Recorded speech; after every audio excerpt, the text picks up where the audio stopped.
Hello there, Daily Drafters, and today is the last Wilds of Eldraine live stream here on the channel. We are in Mythic. Where are we at now? Are we in the percentages yet?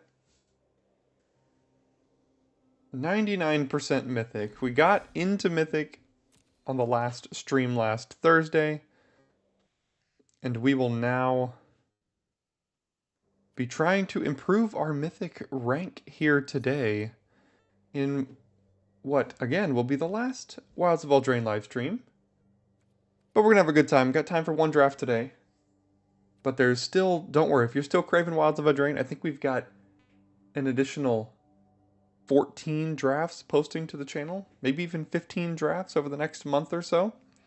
So stay tuned for all of that here on the channel as well. If you are in chat, go ahead and let me know if everything is looking and sounding good as far as my audio, the audio of Arena. I adjusted a couple of settings here. I just want to make sure everything's still good. And if no one's there, then we'll get into a draft and people will trickle in as we get going here.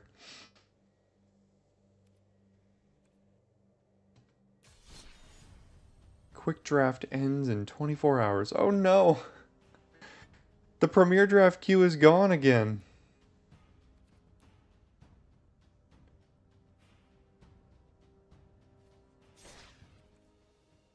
Let me double check on that.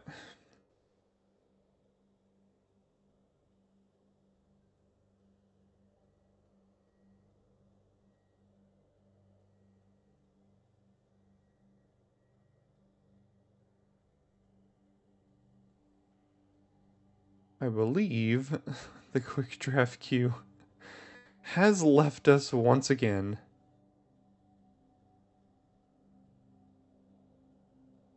Gotta love it. Well, I mean, I don't know if I said Premiere quick, but looks like Premiere is gone once again. So I guess that means we're doing a quick draft today because that's all that's available to us. But that's alright, that means we get more time to talk about the picks and things as we go. So let's dive into our last live streamed Wilds of Eldraine draft here on the channel. And we've got quite the interesting pack here, gotta say. So, Kellen the Fey-Blooded, 3 mana 2/2 double strike. Other creatures you control get +1/+0 for each or an equipment on it. And then its adventure doesn't really do anything. I mean, it kind of does if you end up with some cooped ups. There's also Grasp of Fate, High Fey Negotiator, Hearth Elemental, and Tanglespan Lookout all in this pack. This is a very good pack here.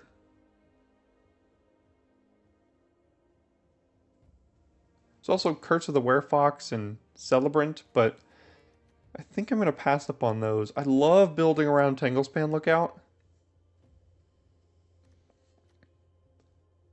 Grasp is fine. Negotiator is great, but I found that these, you know, black is like arguably the best color in the set, but I found it's been slightly less than, in my opinion.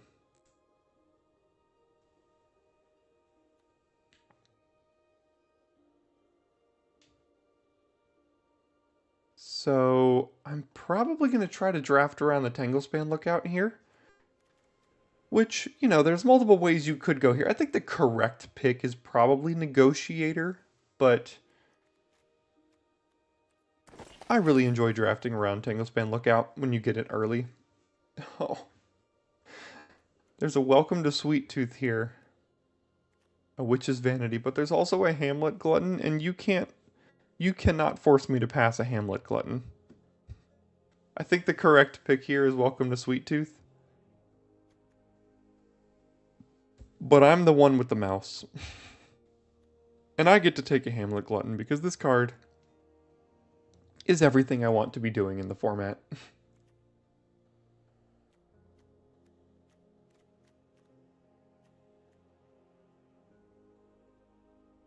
This goes well with Tanglespan Lookout here. You know, this goes well with Glutton anyway, even if we get some more. This isn't uncommon. Okay, I'm gonna bet we're gonna get at least one more Glutton coming by here. So I'll take the Lookout, and then now we see Up the Beanstalk. Don't mind if I do. There's also Cut In and Conceited Witch, but Up the Beanstalk is what I want to be doing as well. Threadbind Click, Witchstalker Frenzy, Redtooth Genealogist. Alright, Witchstalker Frenzy, get on in here, I guess. This is a close one. Well, no, it's probably Threadbind Click versus... Neither of these trigger Up the Beanstalk. I'm going to take the Threadbind Click here. Now we've got a Johann Stopgap and an Evolving Wilds. I think I'll take Stop. Well, we're not guaranteed to be playing blue or anything. We could splash both sides of this if we go like green-black. Let's take our first Evolving Wild. Stopgap usually passes by a little bit later in each of the packs. Now I've got Into the Fey Court, which goes well with Up to Beanstalk. 5 mana, draw 4, make a 1/1. Rat Out, Alchemist. Yeah, and don't care about too much else of this. I guess I'll take my first copy of Into the Fey Court here. Now I've got another Evolving Wilds. I think I'll just take that over nothing. Fine with that. Crystal Grotto, some more fixing. Sure, let's keep taking fixing here. Albira's Attendants and Kellen's Lightblades. This deck usually likes to play Kellen's Lightblades. But I'm going to take Albira's Attendants here because we got the Lightblades back anyway.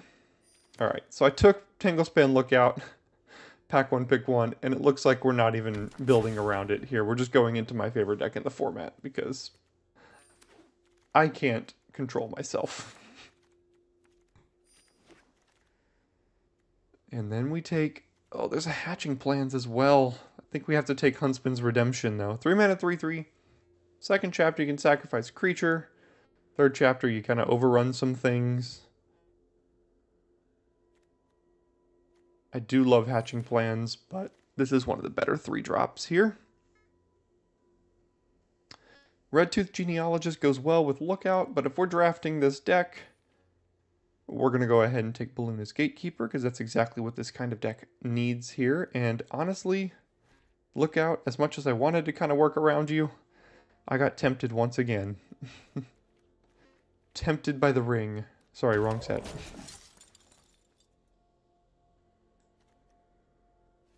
Coven, Royal Treatment, Spreading Seas. I think this is fine to take Coven here. It's a good way to splash. Now we get a Glutton over a Royal Treatment here. That's exactly what I want. Still going to need to find some of the early payoffs, or the early enablers for Glutton. Got a Stopgap and a Tempest Heart.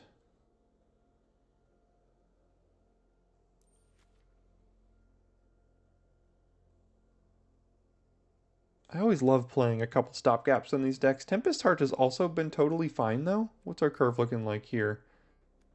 A couple of 4s. I'm going to take my first stopgap over a Tempest Heart. I think that card's very important. Another Lightblades. Again, good early removal here. Here's where we got to take the Prism over a Glass Casket. The Prism is exactly what this deck wants. We got to end up with at least one here. I think I'll take Tracker over a second Into the Fey Court. Likely not playing anything here. Same thing here. Same thing here. Not wheeling anything.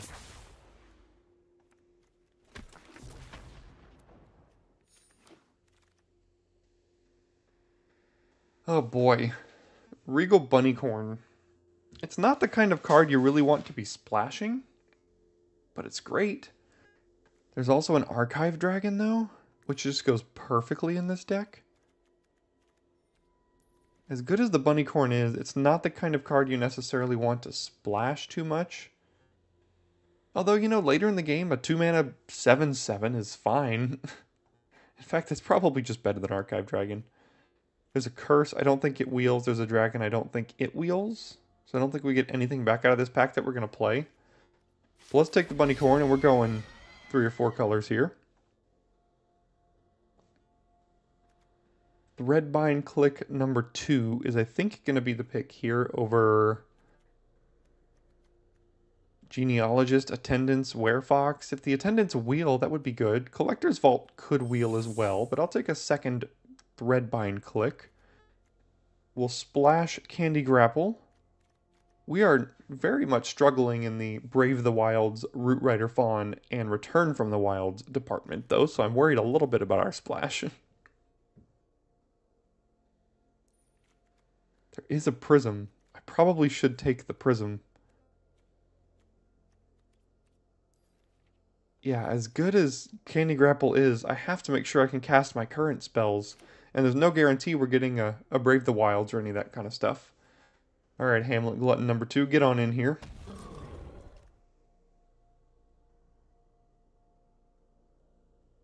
Yeah, I think I'll just take a Witch Stalker here.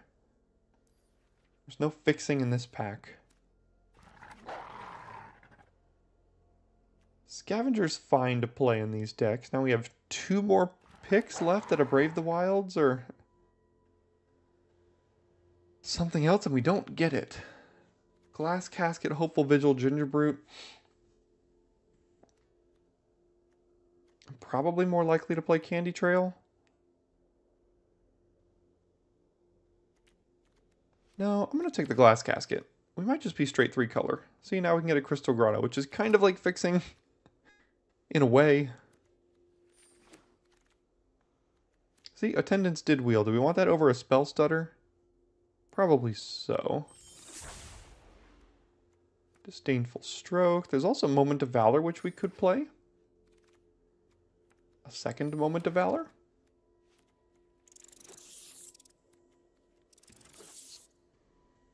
Who knows? Let's see here.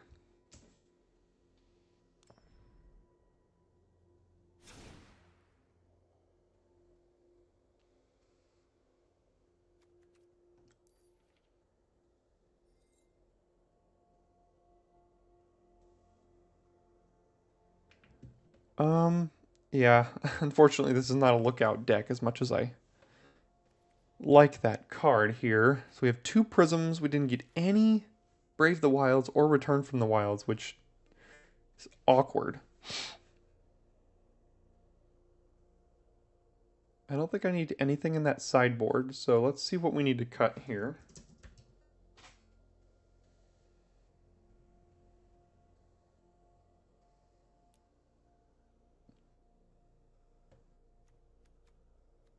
We have 1, 2, 3, 4, 5, 6 spells that are 5 mana or greater for our Up the Beanstalk. I think we could probably cut 1 Moment of Valor, and then we would cut...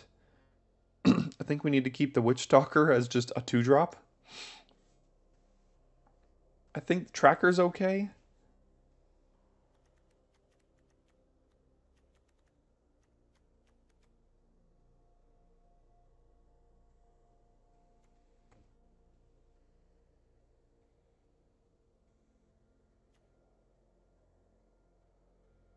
Maybe it's just Stopgap. We don't have a lot of interaction, but we have the cheap interaction. So then we cut Stopgap, and then our mana kind of does need a swamp. No, it doesn't need a swamp for the Coven. We don't need that swamp there. We've got 2 Prisms and 2 Grottos to cast the Coven. So then we do that, and probably this here, and then I might even switch up the islands and the plains. I know we need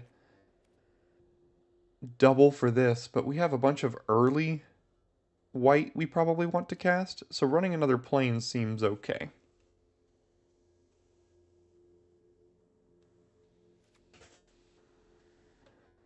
And then we end up with a mana base that looks like this. 17 lands is probably good because we need a bunch of sources. We didn't get Brave the Wilds and stuff to be able to kind of cut the land count down. So let's try this one. Good old 4-color nonsense in Wilds of Eldraine. Wait, it didn't say that I was playing black. Where'd the Coven go? Is it in there?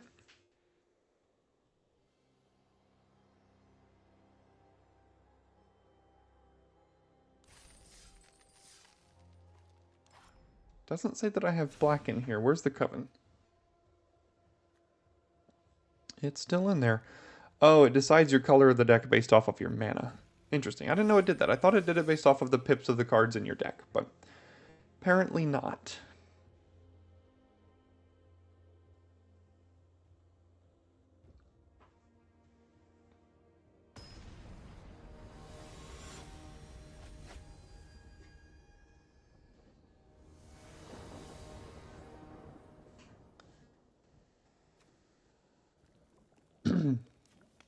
Oof. This hand is a little weird. I don't think I can keep this one. We got 2 Gluttons and no green sources in the entire hand. We do have an early removal spell and a potential mid-game removal spell, but... yeah, they mulligan too. We'll both start here. How about that? Now we end up with both of these cards again. The only difference is that now we have 2 green, no white, and an attendance instead of a Glutton here. So I guess we'll do this and keep it like this.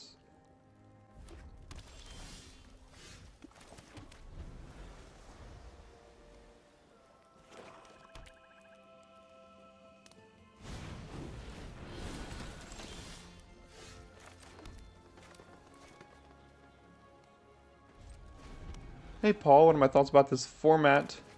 All in all, I actually really enjoy it. You know, I've had a ton of success in the format. It's one of the few formats I've actually reached Mythic in. So I've managed to have a good amount of success.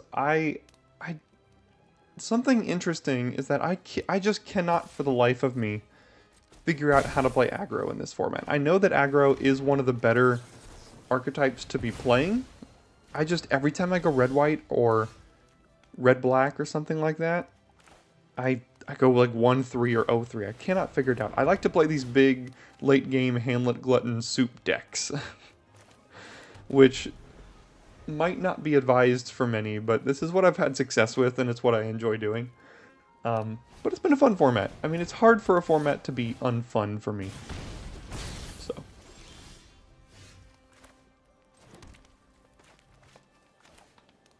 Alright, I think I'll take...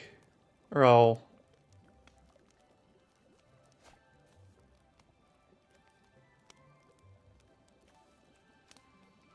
guess I can either class Casket or Light Blades here. I think I'll just Casket while I can.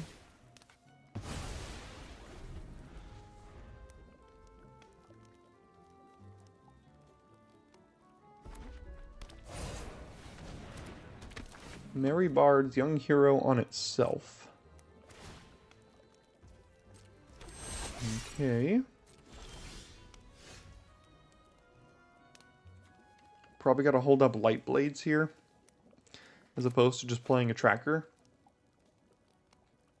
You're just getting wrecked this format. What kind of decks are you playing?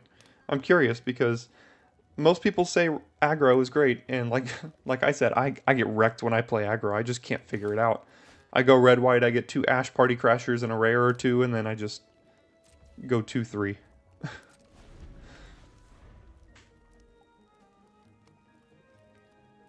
So are you failing with that kind of deck, or is it something else?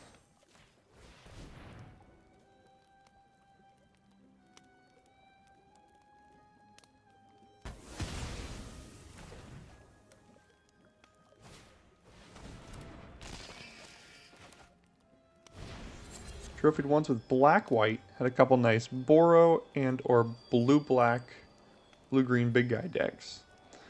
That's what I like. I like the blue-black decks. Not blue-black, sorry, blue-green. Mostly after 4 wins, it's over. Gotcha. Yeah. There are people that have figured out the aggro. Do you mainly lose to aggro as well? You're just bad. No.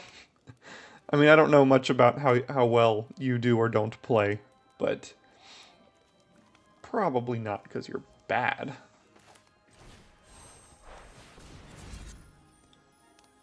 I think I'm fine getting rid of the planes now that we have a grotto, or the prism, so I can still cast light blades. Are you losing to aggro? Are you losing to more late game? If you're losing to late game, then it sounds like you're not building the late game decks maybe as optimally as you might want to.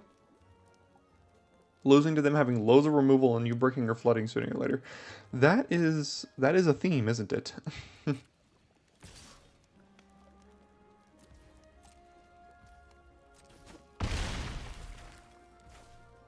That is certainly something that seems to happen to many of us a lot.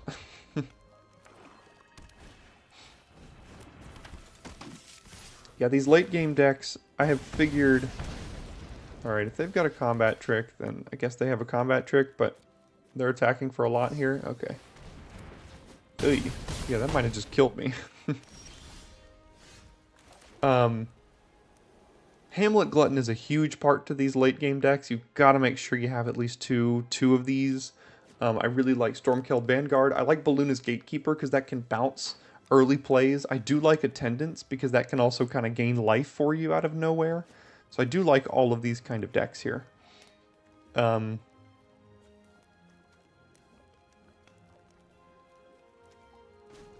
if I do white, this, and this? Destroy that, and then I can still hold up Light Blades or Attendance here, and I can smack them for 6.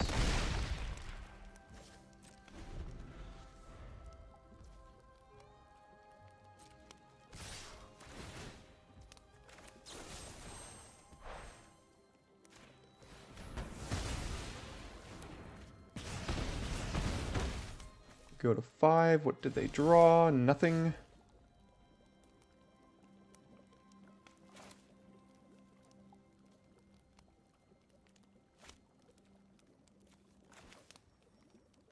Go ahead and play Click, and then just hold up Attendance in case they draw some sort of haste creature, and now they're dead on the backswing here. I would cry if they have Song of Totentans ready.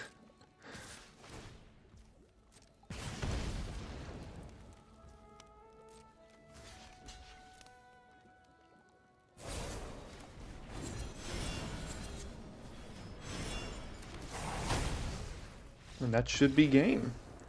See, Obira's Attendance. It doesn't seem like a great card, but in decks like this, you just get to win with it.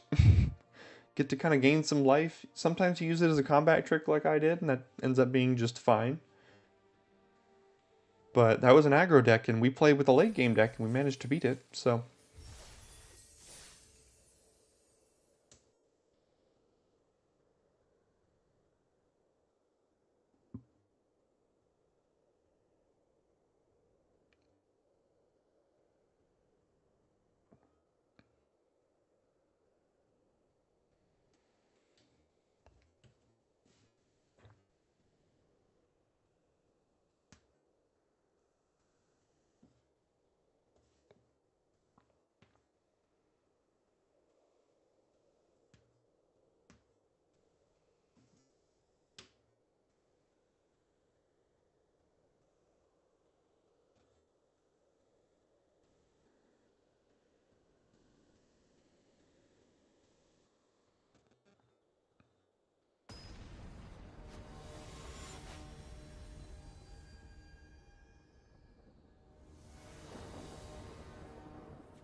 Okay, we go first with a fine hand, I guess. We've got Bunnycorn on 2, Glass Casket on 3, I guess, or Moment of Valor on 3 if we need it. The Bunnycorn, like I mentioned, is not great when you just play it as a 2-mana 1/1, but it grows.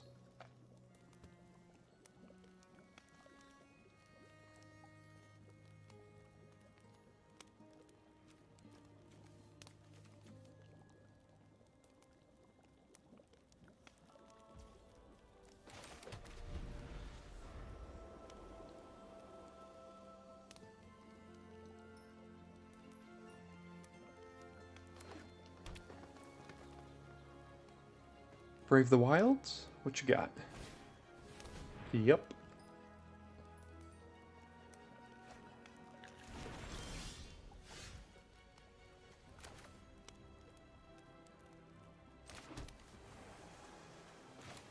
I guess I'll tap out for Bunnycorn. Just getting a creature on the board is going to be good. I could have held up Spell Stutter, but next turn I can hold up Valor and Stutter here.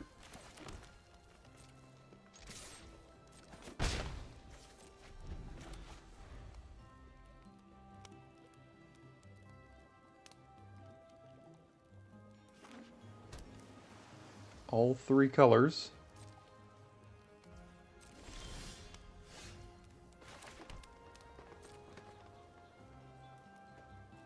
Not drawing the bargain fodder for Hamlet Glutton, unfortunately.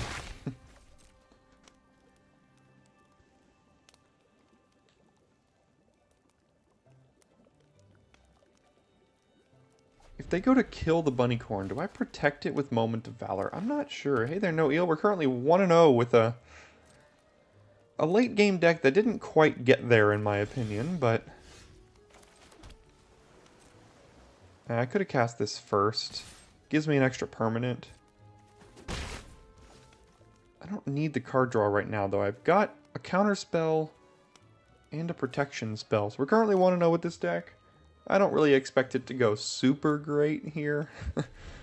We didn't get any Brave the Wilds. We didn't get any Return to the Wilds. We didn't get any Root Rider Fawns, which are all three of my favorite cards for this deck. But what are they doing here? Literal nothing. Alright. Well then let's do this. And then hold up Stutter, I guess. This gives us 2 permanents. I think the bunny's gonna die anyway. Oh, brutal. That's the worst way for it to die. Why is it gotta die like that?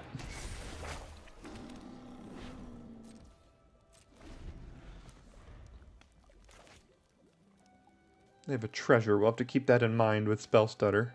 It's getting worse and worse.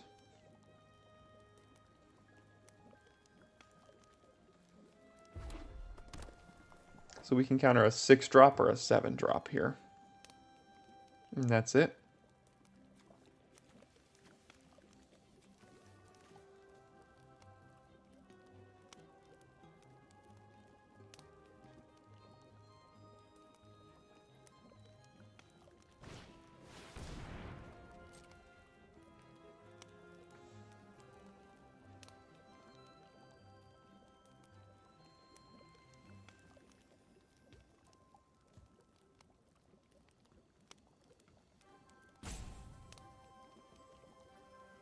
Well, I should have gotten value out of the Spell Stutter this game, but they never cast a spell. So I had nothing to stutter.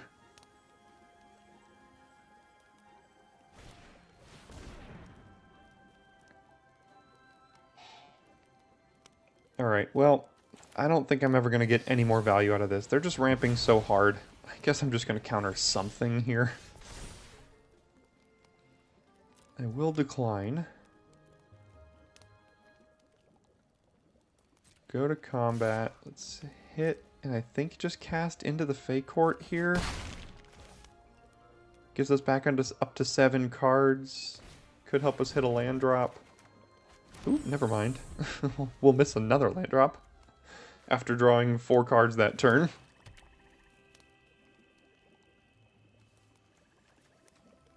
I don't know what they're going to have, but I'm not excited about it. Okay. There are worse things, I suppose.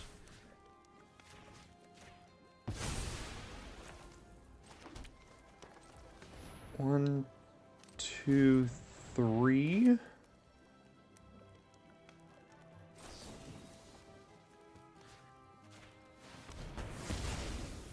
They take 8 now. And we've got a Coven or a Take It Back that we can cast. If they go for like another Glutton or something.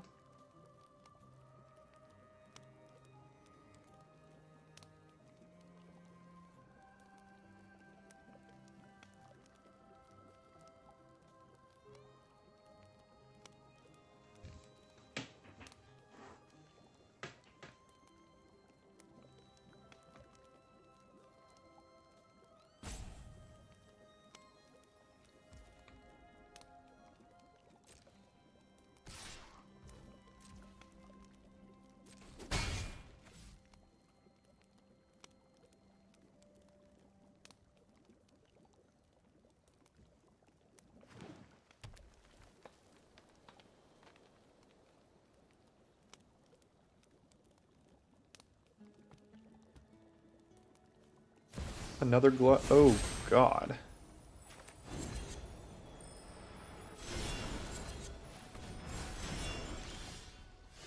Okay, how are we going to beat that now?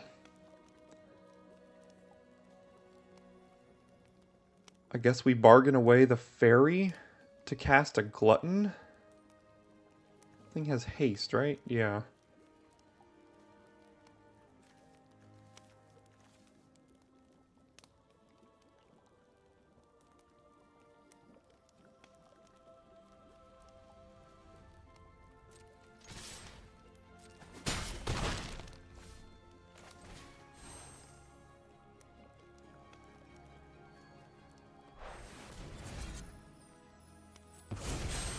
And now the Hellkite doesn't even block the Glutton very well.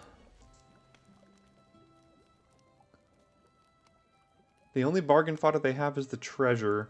So if they bargain, they can only deal 2 damage with the mana they get from the bargain ability, which means they can't kill either creature.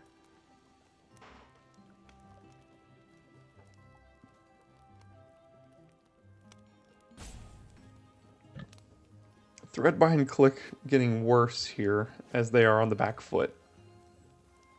But that's okay, a 4-mana 3/3 flyer sometimes might just be enough.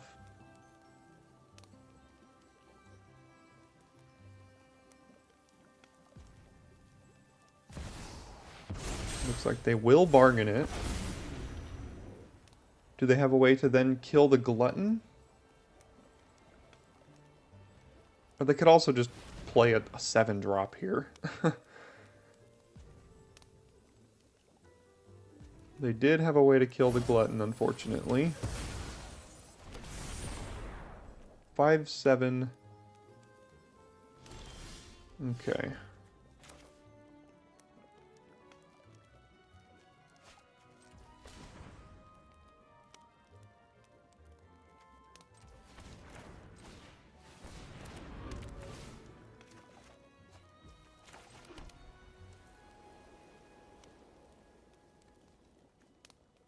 Now they're just going to start mowing down our board here.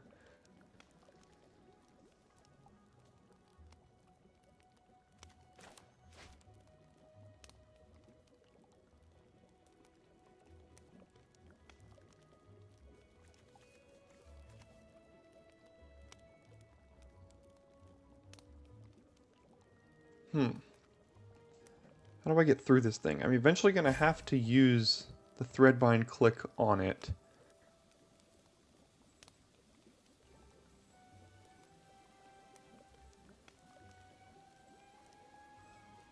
Do we have removal for that in the deck? Yes, the answer is Threadbind Click. In fact, that might be the only answer. I'm trying to think of any other removal we could have. We don't have any curses. We don't have any stopgaps. I think we have double Threadbind Click, though, so we have 2 answers, kind of. We have a Moment of Valor that I already used. I cut the other one, so we've only got 1 Moment of Valor. And I think... Oh, we got rid of a Glutton out of their hand. What is that last card? Not looking forward to whatever it is. It's got to be card draw, right? Into the Fae is my guess.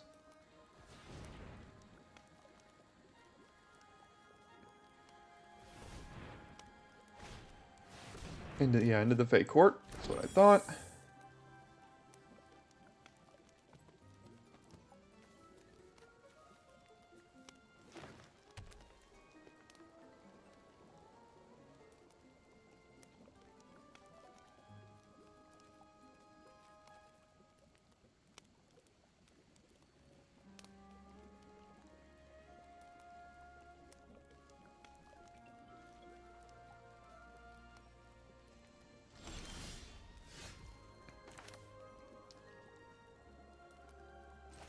One, two, three, four, five, six, seven, 8. So I guess I Glass Casket their 1/1 and then play just a Gatekeeper. I can't... Well, I can cast Entry Denied on their 1/1, but the thing is, all they have to do is ping their own 1/1 with the Hellkite, and then I don't get access to the Gatekeeper here. So let's start here. And if I just overwhelm the board with a bunch of creatures, maybe at some point. Yeah, could do that, Paul, but that's the reason. You might be slightly delayed. That's the reason I didn't do that, because they can, in response, ping their own thing, and then I lose access to the Gatekeeper because it fizzles because it doesn't have a target. Okay, that works.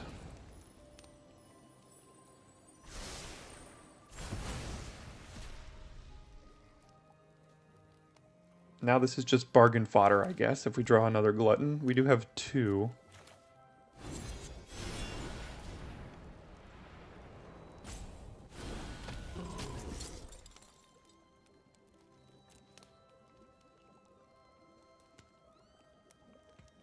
I guess they just shoot us in the face once here.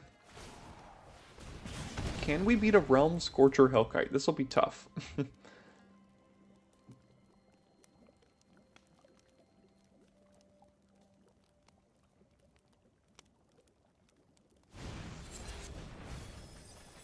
Oof. Bramble Familiar. Getting back a Horned Lockwhale? Jeez. Okay.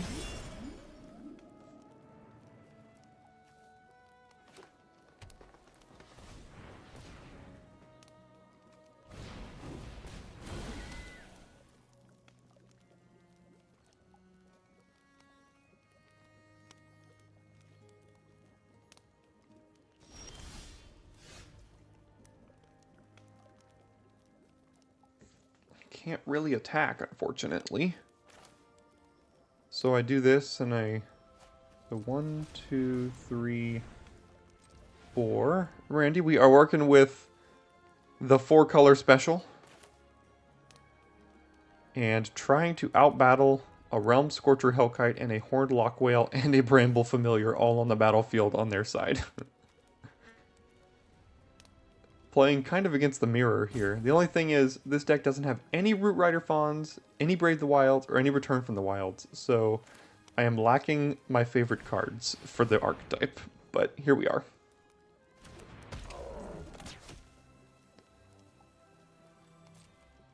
I guess there's an argument to potentially just be playing out these attendants as 3/4 flyers, and then at some point I might be able to swing past the Hellkite and kill them.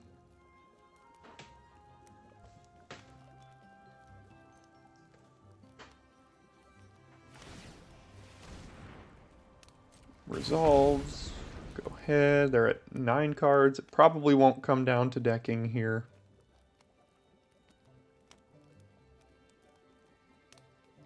They can't really use Fetch Quest again. I mean, they could, but like, depends on what they have to get here.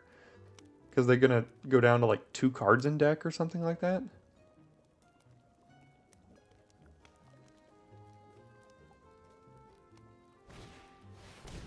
Red Cap Thief. That does mean next turn they can use Hellkite to pick off our 3/3.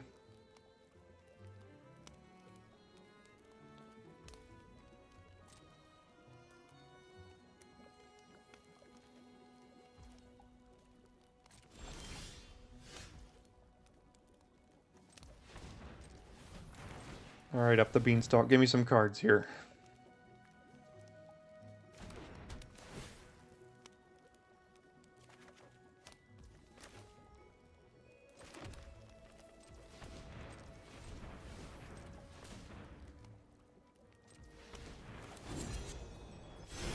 Just gonna start casting these.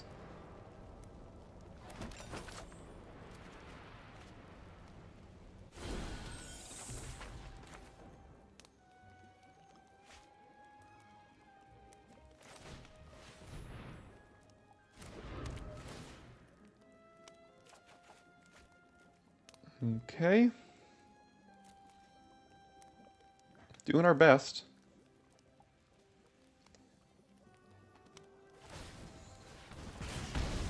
Yeah, I do think they have to attack at some point. I'm really waiting to get the Hellkite with Rip the Seams, and I think at some point they've got to do it.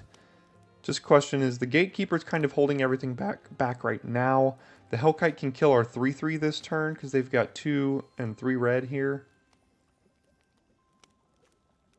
If they draw another red source, then they can start picking off our X4s every turn, which is probably going to be inevitability for them.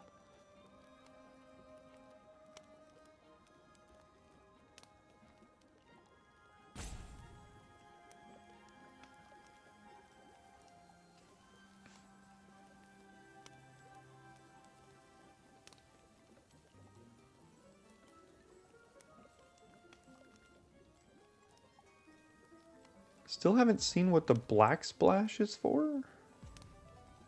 Oh, Shadow the Oath? Okay, they're just splashing, and they're just playing all the colors then.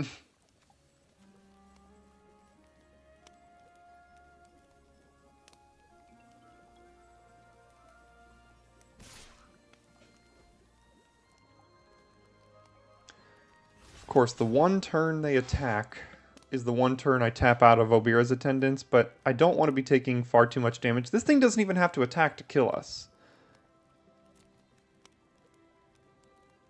Like, it could just sit back and continually ping us to death here. Wish I would have been able to hold up Attendants there. But I'm okay trading, I think. I mean, I'm going to have to be okay trading.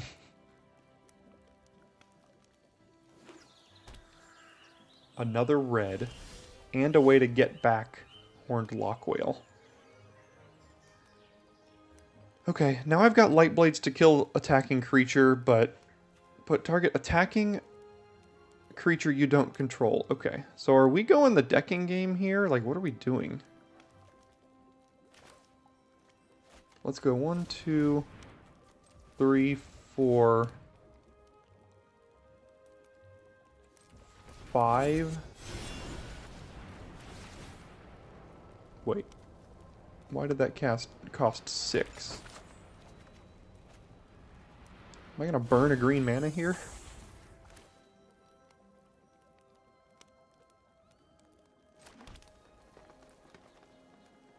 Oh, because I didn't tap a blue for it. Duh.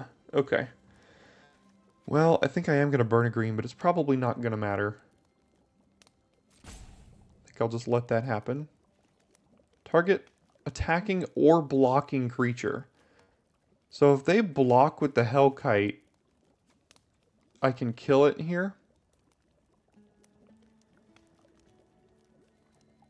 True, yeah. Force them to block with drag. What if I attack with everything? If I attack with everything, they don't have great blocks on the other two. And if they take the 3 from Attendants, I mean, they currently have 2 damage up right now with the Hellkite. No, 3. They can deal 3 with the Hellkite. So I just do this then. Let's just do this.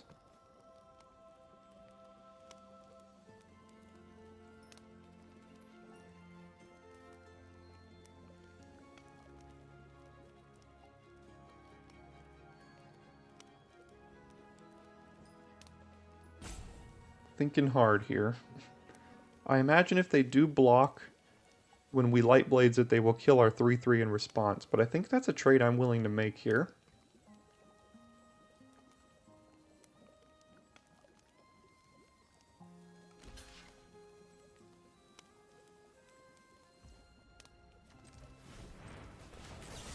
Alright, so we will bargain, targeting this, getting rid of that.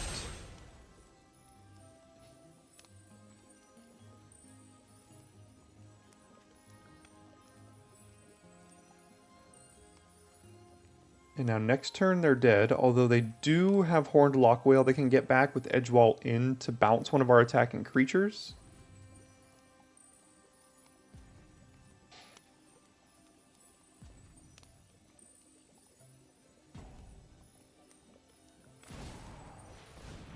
Yeah, so down goes our 3/3, but that's okay. So Paul says attack with flyers to Kellen's the blocking Hellkite. Yep, that's what we did there. Fortunately, this one has Summoning Sickness, but it's okay. We still have 2 of them left over. And potentially, their only way of getting out of this here is to return the Lock Whale and then cast the Adventure on one of our 3/4s here.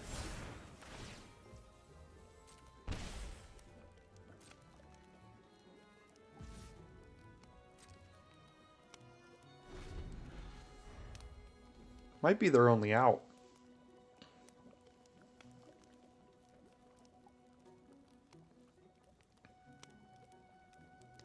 And even if they do that, I'm probably still attacking with both. What other adventure creature do they have that could matter?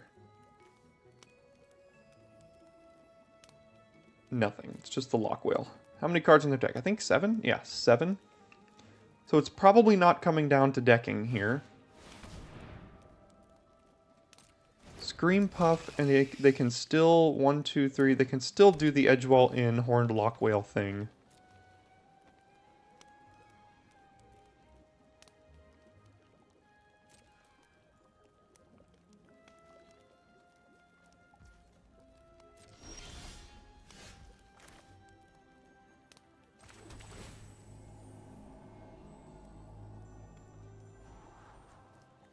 Don't need you. Alright, so they're going to do the Horned Lock Whale thing. We're going to hit them for 3. They'll be dead next turn. Yeah, dead on board, Randy. Well, what's going to happen? We're going to attack with both. They're going to sacrifice their Edgewall in to get Horned Lock Whale to return attacking creature on the top of our library. But that's still okay because they're dead next turn too. So I think I'm still just going to do it here. I'm forcing their hand, so I'll let them do that here.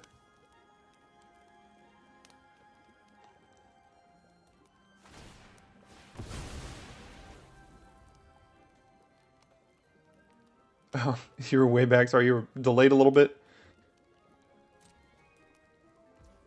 So now, interestingly, we could... I'm not going to, I don't think. We could kill our own Lightblade so they don't get the Lock Whale, but that doesn't really matter. We have 2 ways to kill their creatures, too.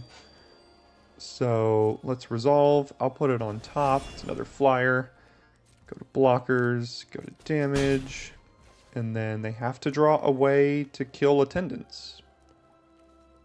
And I have 2 removal spells. And like 6 more life I can eat. So...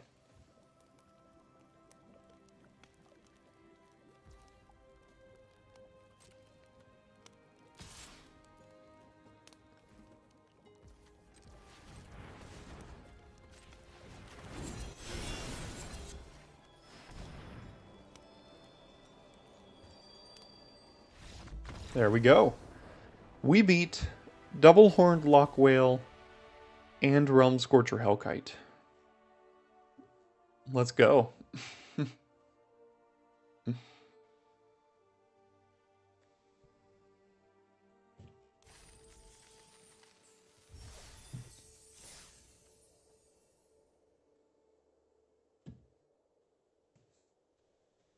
Yeah, that was a good game. I had to figure out a way around that one there. Didn't really have many answers to a Hellkite that wasn't attacking me, but Light Blades is an answer. That's why I'm splashing Light Blades in this deck, because it's a card you can get really late, and a card that ends up being pretty darn good when you're trying to just push through or even survive against aggro.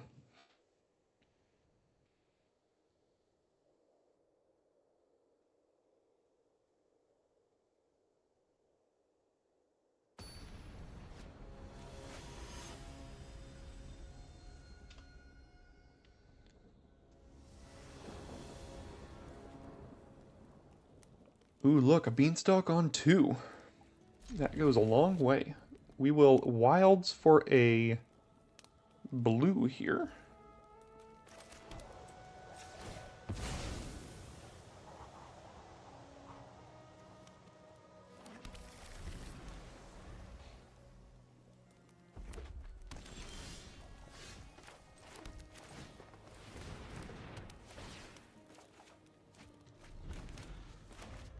Would like to draw some sort of bargain fodder before turn 5. I don't really want to bargain away the Up the Beanstalk if I can avoid it.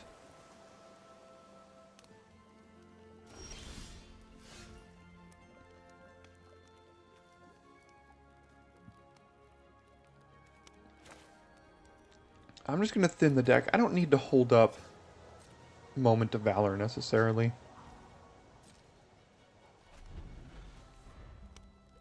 Now, I'll be annoyed if they play some sort of 3-mana 4-powered creature, but I don't think they will. They're blue-red. Yeah, that's not 4-powered. Still have priority, notably. I think I'll get another blue here.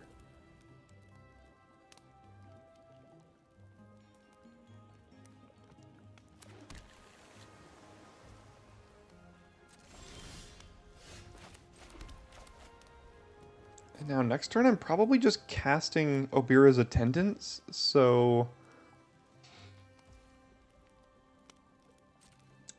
yeah.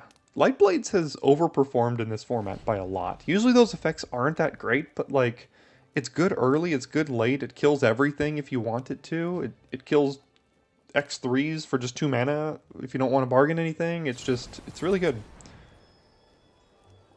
Okay.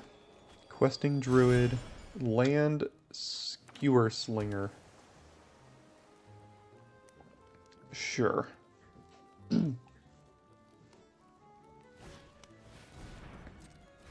So if they attack, I will Attendance their Red Cap Thief, because I'm just casting it next turn. I'm not doing anything else this turn. So let's basically cast this to gain 2 life.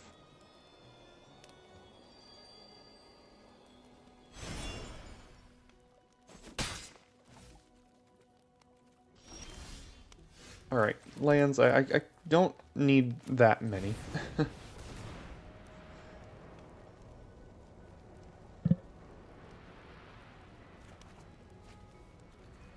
Pretty good draw there. We have 10 lands out of our deck already, so there's just 7 left in the entire deck here.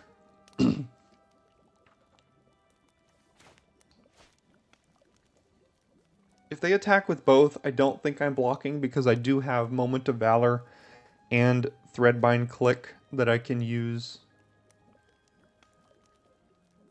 In response to some sort of combat trick or something. And then the following turn, just drop a Glutton for 7.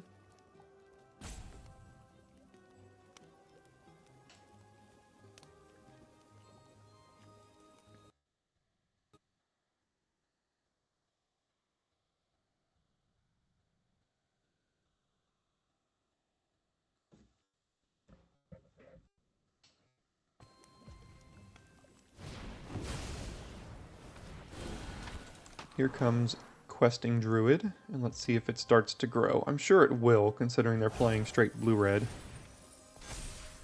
Probably going to use one of these two on that at some point here.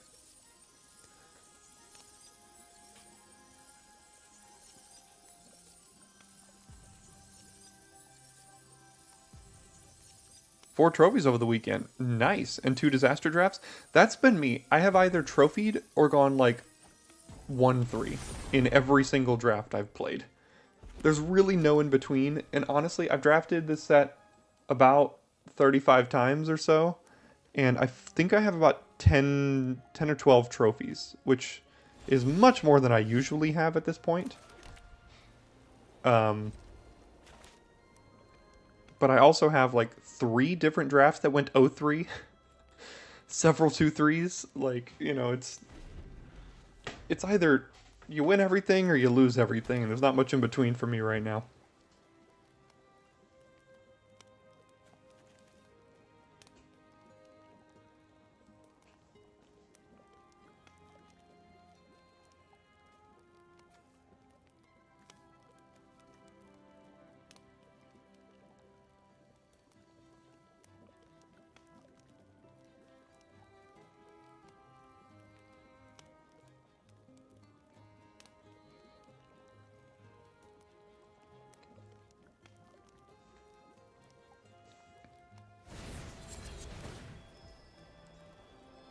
Boo. I keep saying every time I play this, cursed rolls are the death of this deck. They're usually not great because in a world where aggro is very good, Ugh, geez, we're just getting wildly tempoed out here.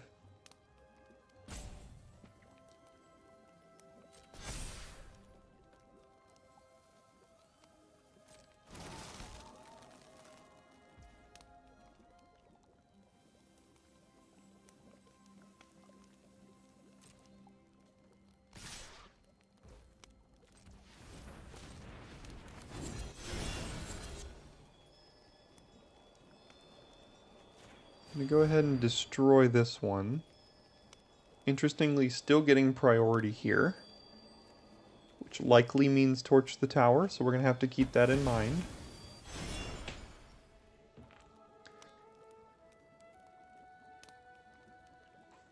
Yeah, Ice Sentry has been really good. Do I Light Blades one of these? I don't think I do.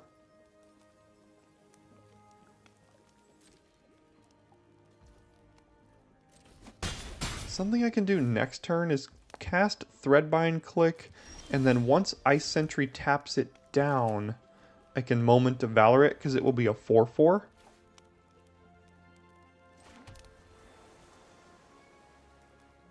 And then that will burn 2 mana on their turn, although they do have Torch the Tower, so that's also not great.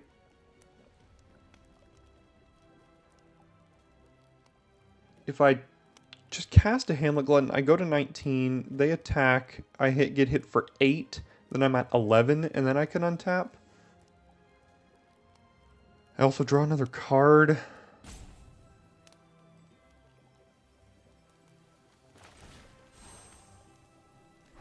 I'm reading them on Torch the Tower here, and I've got to kind of play around it as much as I can.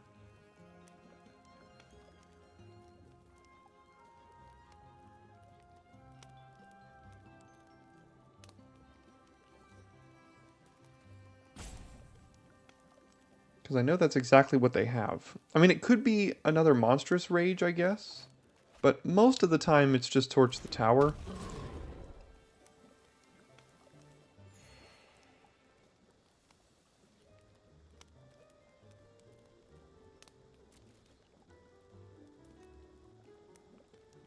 I could even use Attendants to chump the Sentry to prevent 4 damage here, because I'm not sure what else it's doing for us right now.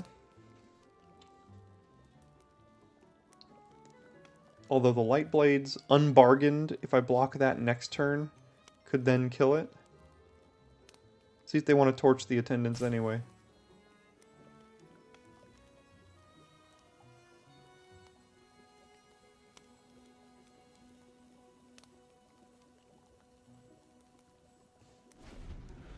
They chose not to. So in for 8.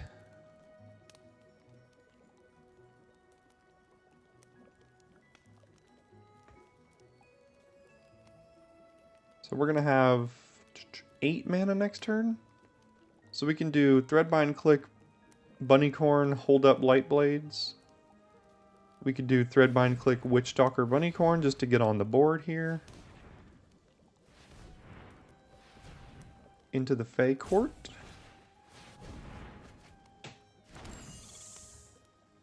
Leaving up a blue. That was strange.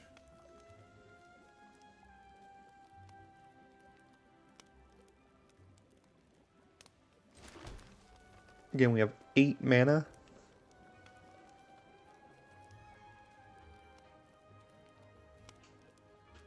I'd like to play, again, still play around.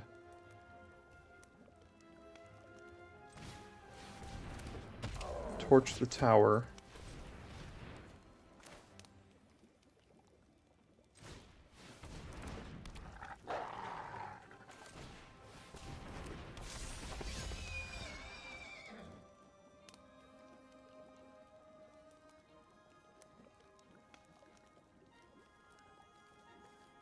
I could attack with Glutton and kill 2 things. They also might not block. They have 7 cards in hand. Jeez.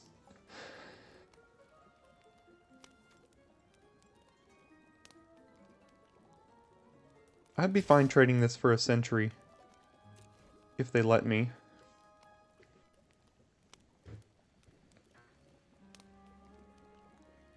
Or a sentry and a red cap thief, I guess, is what it would be for.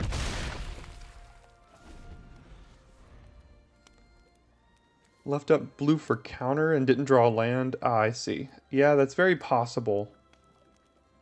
That does make sense.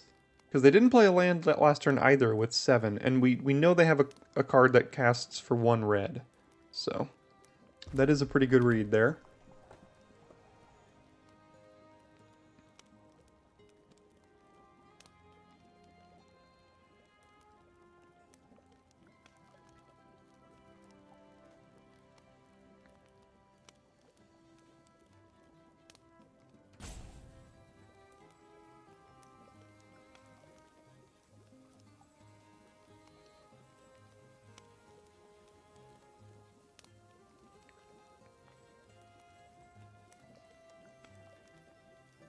They've got plenty of options they can be doing here.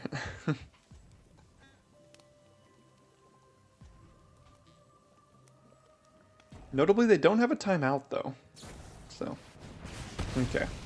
That's why I attacked with Glutton. I figured it was probably dying sooner than later. Or getting cursed or something like that. Flick a coin. Oh, that's the brutal one. Still holding up towards the tower now. With a 4/4 Bunnycorn, which means I can't really block with it. I mean, I can.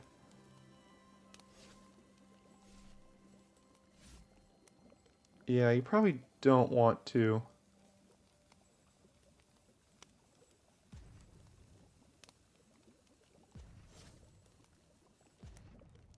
Okay. This can only block creatures with flying, so I'm not sure exactly what they're doing, but...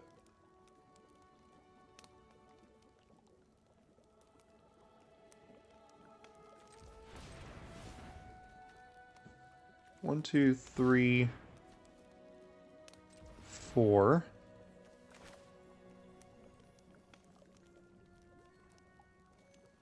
Well, wait. So, again, if I'm reading them on Torch the Tower, I can't cast Gatekeeper on their fairy because they could sacrifice it in response, kill our Witch Stalker, and then this gets this gets to the graveyard. So what I can do is I could just Gatekeeper their Slinger here.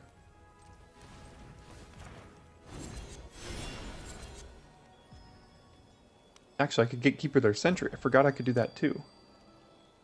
So let's do that.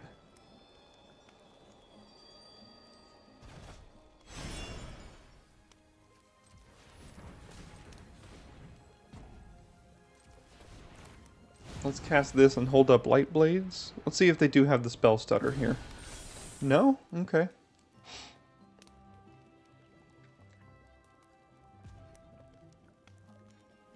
I don't think I'm attacking with Bunnycorn. What they can do is they can... Well... They could double block... Or they could single block, let damage happen, and then use Light Blades to finish it off here. Not Light Blades. Torch the Tower to finish it off. But if they do it in the wrong order, if they use Torch the Tower first before damage... Yeah, you're right, you're right. Good. Skewer Slinger. I can never remember about playing against that card because it's a card that's not very often on the battlefield. I'll leave it at that, and it's a card I don't play against very often. So yes, there is another line of text on Skewer Slinger, so you're right. Yes, they do have so many cards.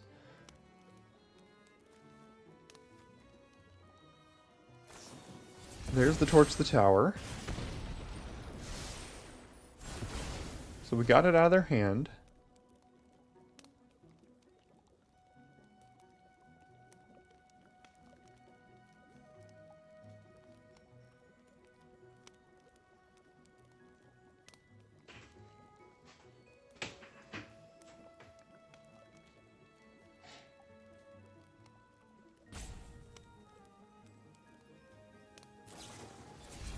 Oh, they had two. Okay. Well, couldn't have done anything about the second one.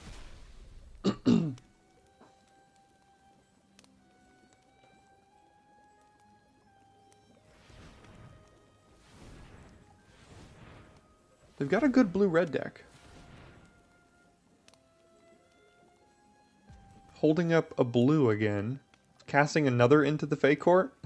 Really don't want you drawing 3 more cards.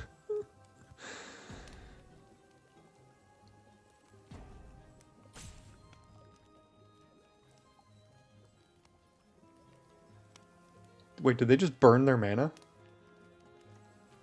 I think they just burned their mana. Oops.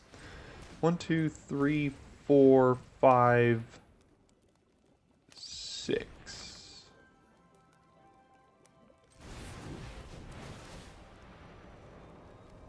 Gosh, these games are long. Are we only just 2-0 right now? This might go on forever. Missed another land drop.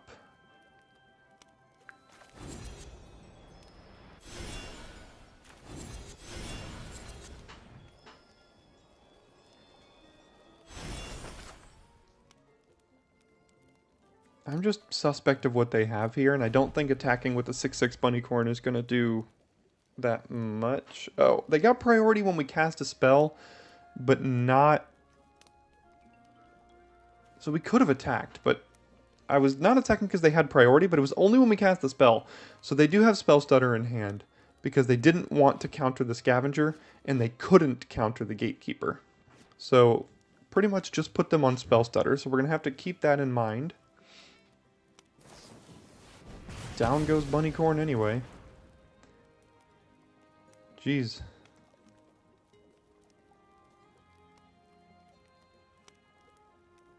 They have all of the removal, but none of the threats. That's a threat, but a threat I can deal with. Another Slinger. Okay. Alright, I'm going to start by attacking here.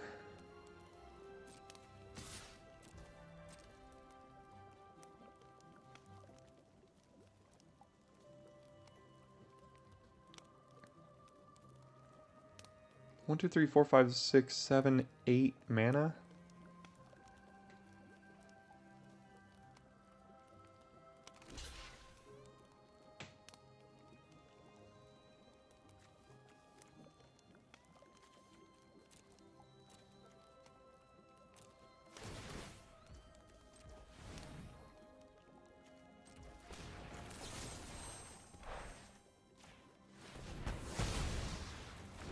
Alright, well that cleared their board pretty effectively.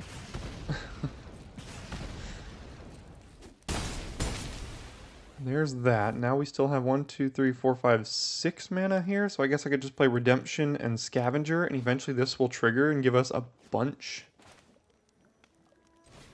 of power and toughness.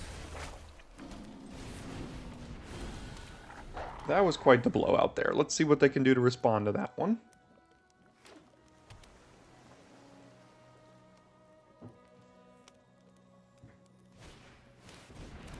Johann, and then what did they find off the top?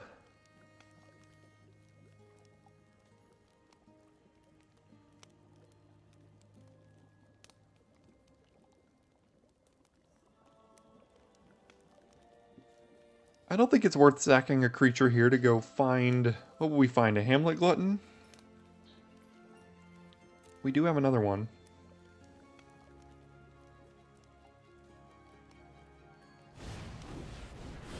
Transmuter. Holding up Stutter.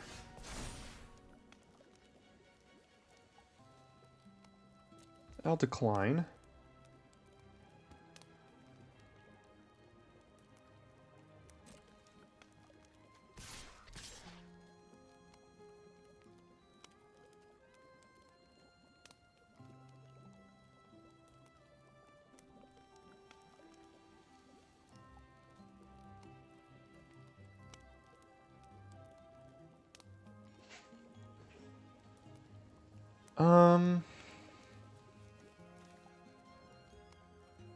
think these are the safest blocks. I could probably attack, or attacks. I could probably attack here, but what would they do? If they like double block? Yeah, if they double block and then single block, then I would lose the scavenger, but I would keep the 3/3. If I did it like this, I think let's go for everything here.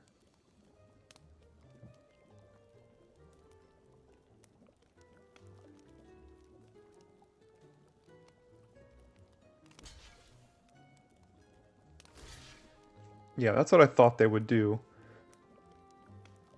So I can kill Johann, I can kill Transmuter. So let's do this.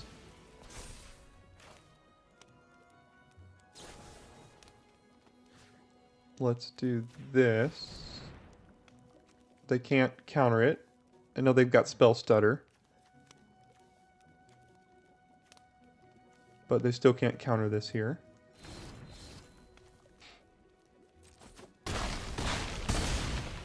They go to 8. And I'm not going to cast the Click because they've got Spell Stutter.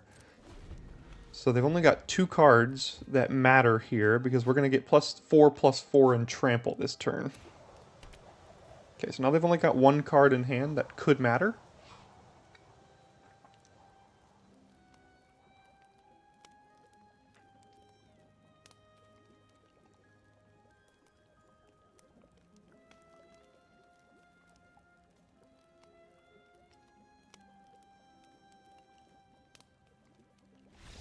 And there we go. Played around Spell Stutter, played around Torch the Tower. They made a seriously bad set of blocks there that blew them out once they were finally tapped out, which is not the time you want to make blocks if you've got counters and tricks in your hand.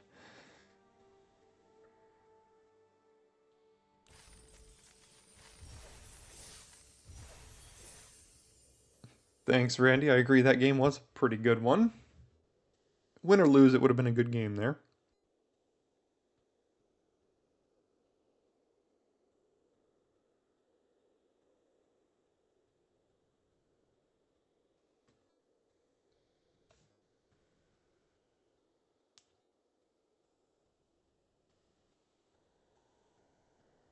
For those of you who are still here, a reminder, this is the final Wilds of Eldraine live stream for the channel. As you can see, I've got boxes over here. I've got some things I got to do in IRL, I guess is how the kids say it nowadays. So we're going to be ending live streams here, but don't worry, I will be back with live streams for Caverns of Ixalan Early Access, which will be November 9th. So put that into your calendars. November the 9th will be the next time you'll get a live stream, but you're still going to get another 15 or 16 video on demand drafts from me in the meantime between now and November. So, hey there, Graham. How's it going? Have you had a chance to draft the format yet? I know you don't get to draft a ton, but hopefully you've had a chance with this one. Not exactly moving. We are redoing all of the floors in our house. And in doing that, we must effectively move everything we own out of the house so that the floors can all be accessed at the same time. So it is effectively moving, but we're going to end up in the same space afterward.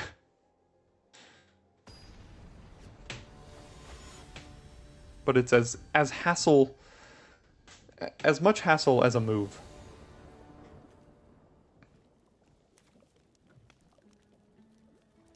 This hand is fine. So if you win your softball game tonight and then you don't play Thursday, it means you can go draft tonight. Well then, or you go to draft night. Well, that's an incentive to win your softball game tonight then, is what it sounds like.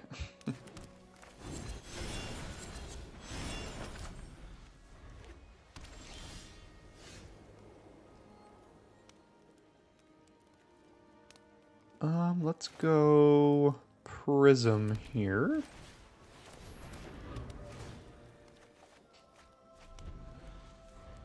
Ooh, pretty good, pretty good.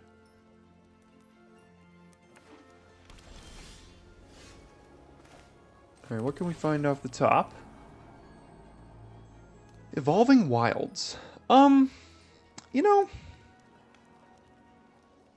we don't have a blue yet. We do have a Prism and a Grotto, though, so I don't know how much we're going to need a blue. Evolving Wilds. Would I care about drawing that? I think I don't need it. I don't think I need it. So let's play Scavenger, hope it survives. Because Welcome to Sweet Tooth is going to be pretty good here.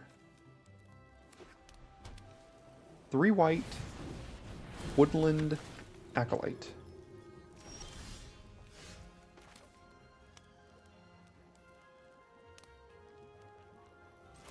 I can't imagine they block here. My glass casketing anyway. So if I glass casket Welcome to Sweet Tooth, that uses all of my mana. I hit them for 3. I'm probably casting Welcome to Sweet Tooth this turn. Which means I would also not be able to cast Coven or take it back. Let's just do this and get the beats on. They're potentially color screwed here. And if we can kick them while they're down, that could go a long way. Ah, they found their second color, and now something's gonna die.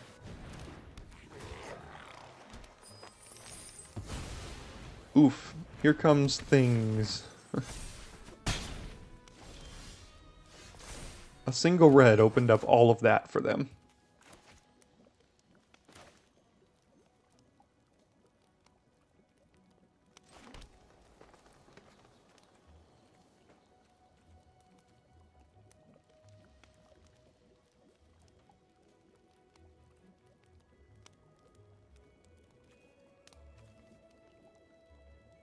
I mean, I could attack, but then I have to get rid of a food to kill their thief. Is 1 mana plus a food worth killing a thief right now? It's gotta be, right?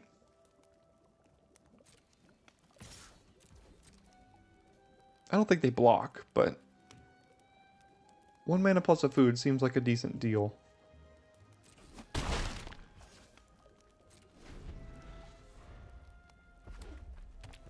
Five mana.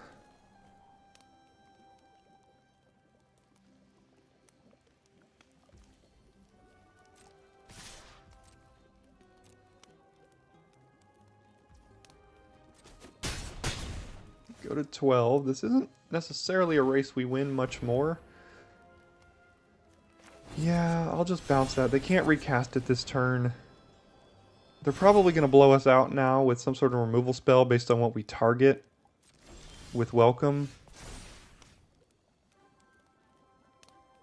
But we can still grow this thing in response to removal. Okay. So now we...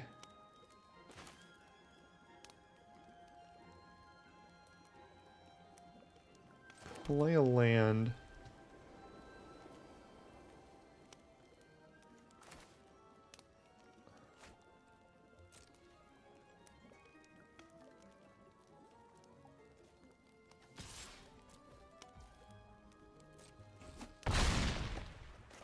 Hit him for 6, make him discard, then play a Witch Stalker.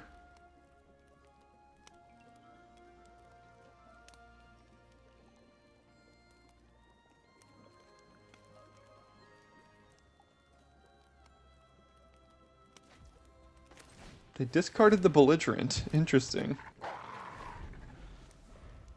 Hamlet Glutton would be an insane top deck here.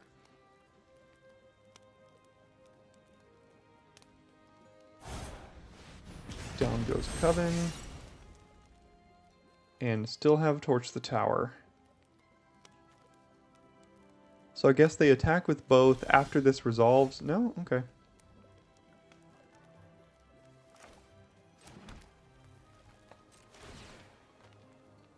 Don't know what they have, but let's see what it is here.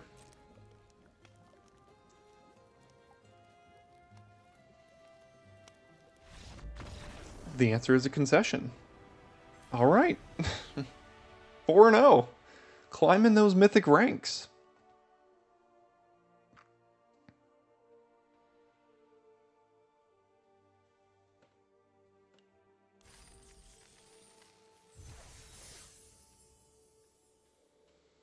The scuttle on Twitter has been that red-white aggro is like completely forcible and OP in quick draft. But the decks that I play, I mean, my win percentage against red-white aggro has to be like above 70%. Like the decks that I play, it's just they ramp into Hamlet Gluttons and Big Fat Creatures and Opera's Attendants to gain life, and by the time I start casting 5 and 6 drops, they just can't get by me anymore. So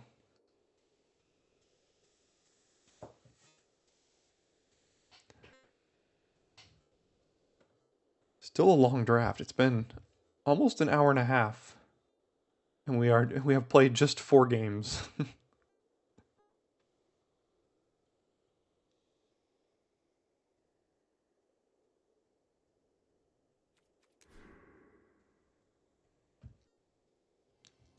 I guess as high of a rank as I am, there's not as many people playing the quick draft queue right now. Not that they have an option. The Premier Draft queue is once again offline. It's been kind of unfortunate this season. It's been offline for like 4 out of the last 6 days or something like that.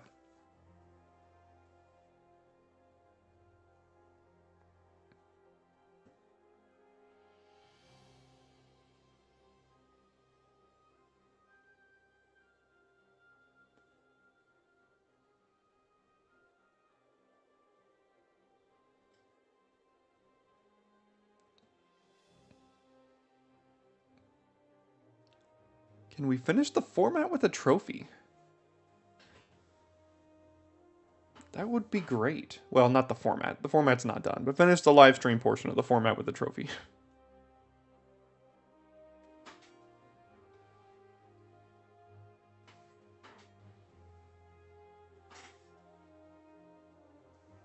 If we can find an opponent, we'll be closer to doing so.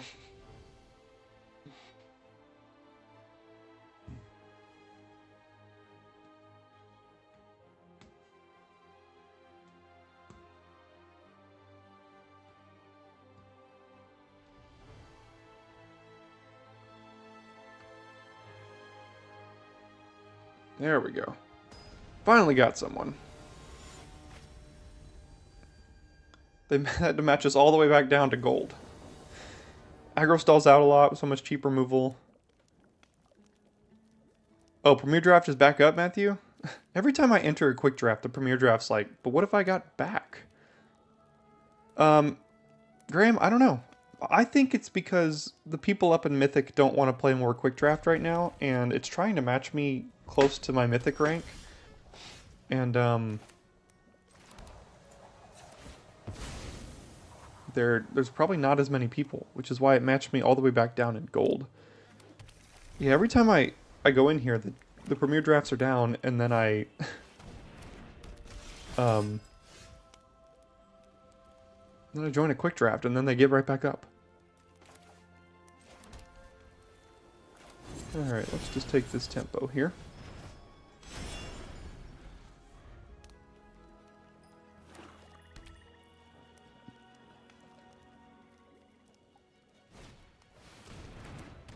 That is a great glass casket target.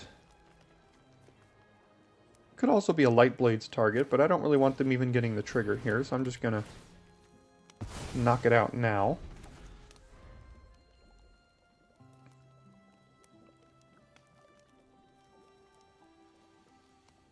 Really hope to hit a land here so I can... Alright, so I guess I'm just going to hold up Stutter and Coven. If I play Prism and miss a land drop, that's pretty bad for me.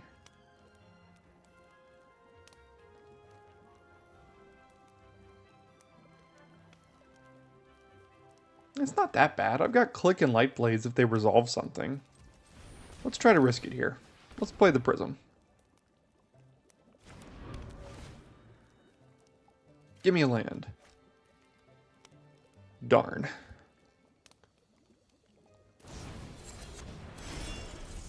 Those are the cards that I struggle against. The cards that go wide, like Ratcatcher Trainee, boy, now do I wish I would have just held things up. And then Totentons? Alright, so I got completely punished for using Prism there. Ugh, now I get the land? Come on.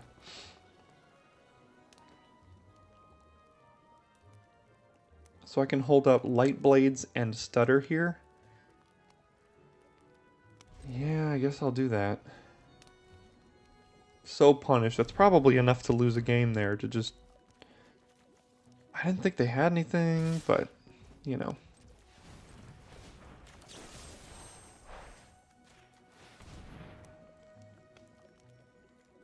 When they go so wide with rats, I struggle.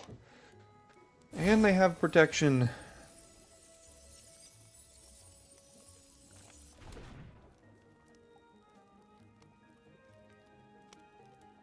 I think this is going to be the one aggro deck that does get us this draft.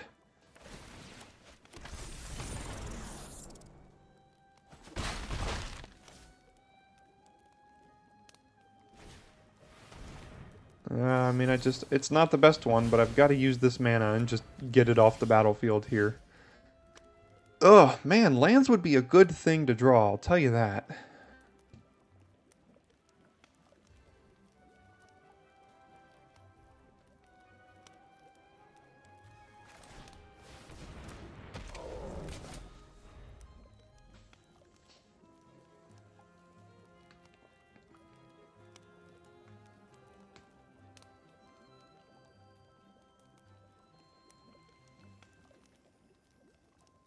They have cut in? Oh, man.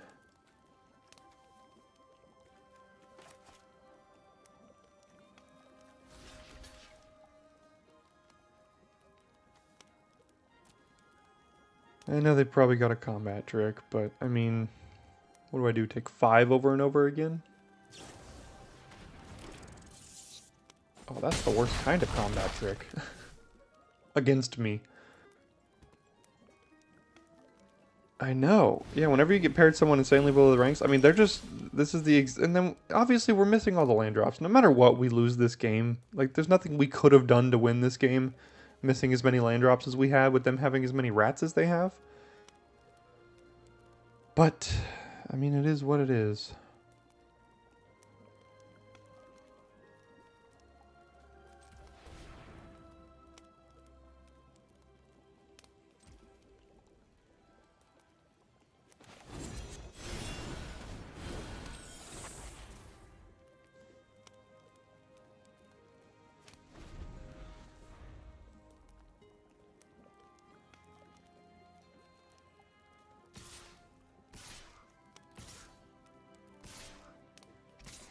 I mean, I have to take 7 now.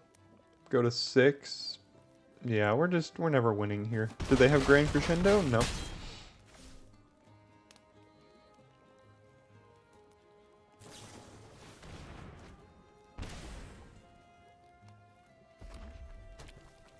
Found the mountain, played another creature, missed another land drop.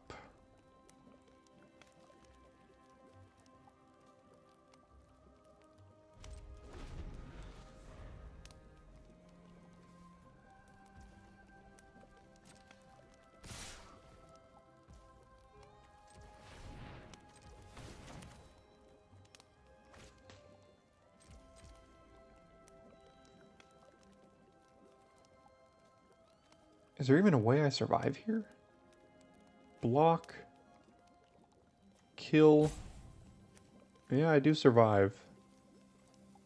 If they don't have anything.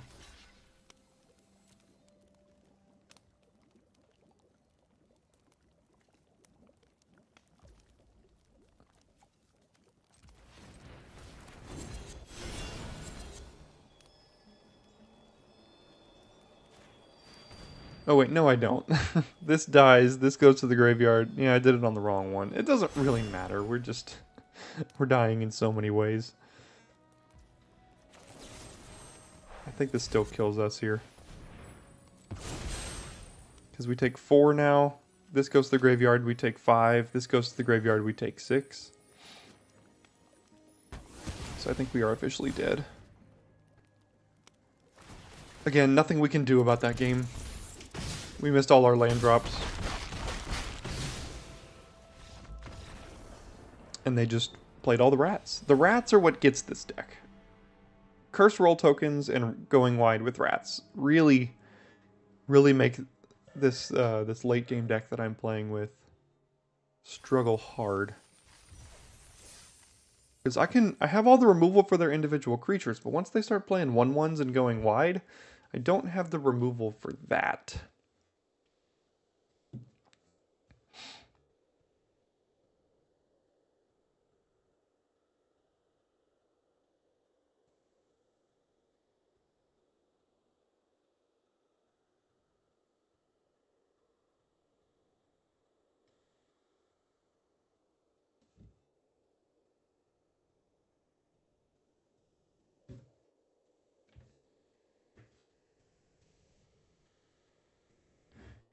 Off to feed the turkeys and back to work. Sounds good, Graham. Thanks.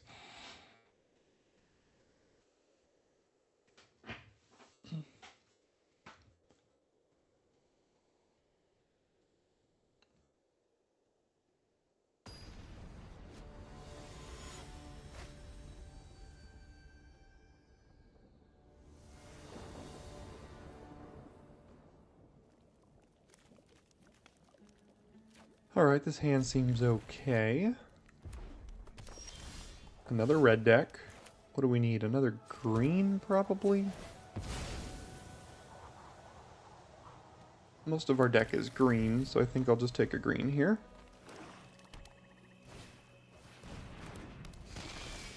More aggro.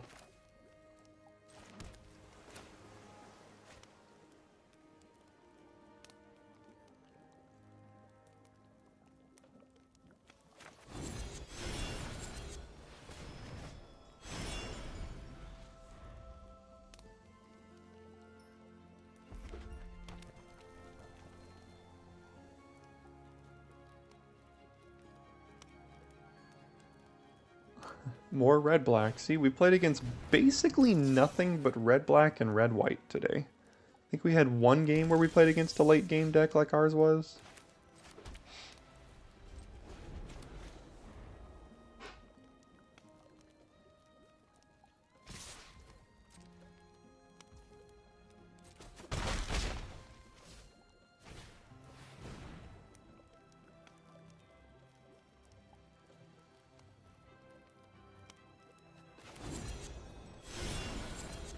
So many skewer slingers today. Why are there so many skewer slingers?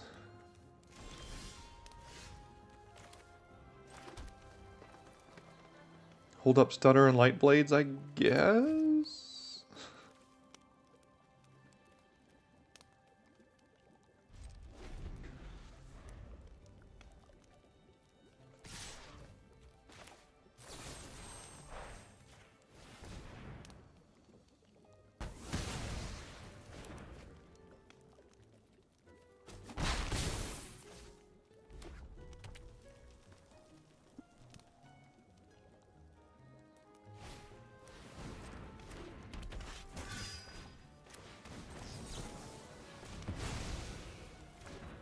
Okay.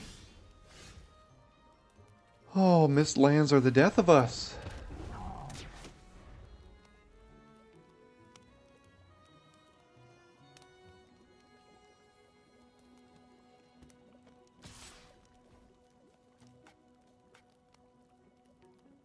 Ah, Witchstalker Frenzy. Maybe they just forgot it had reach? I don't know. Maybe they have Torch the Tower now to finish it off? Nope, they just forgot it had reach. Sure. Alright, land, redemption, bunnycorn. Now we have a little bit of a board presence here.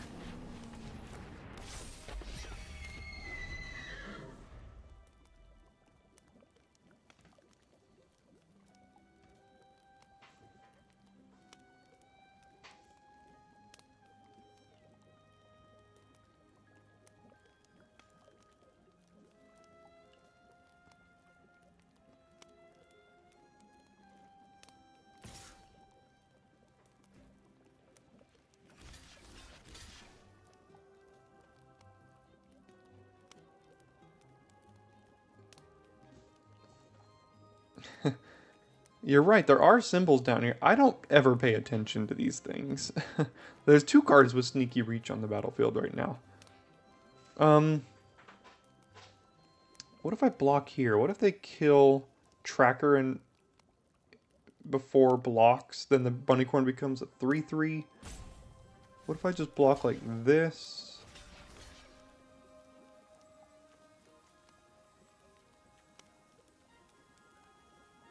I think I'll block like this. In case they have some sort of removal that can make this Bunnycorn so much worse. What are they doing?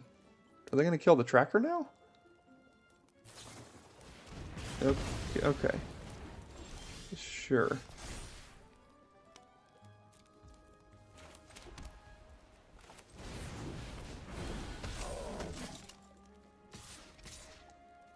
Alright, well, now I'm going to beat you down.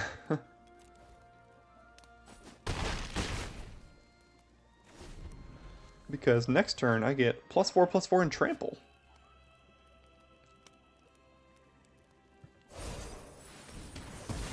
Boo.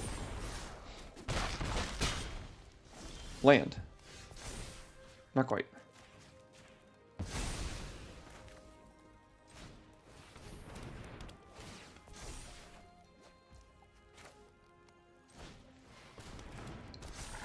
Yeah, don't know exactly why they attacked, but we'll see.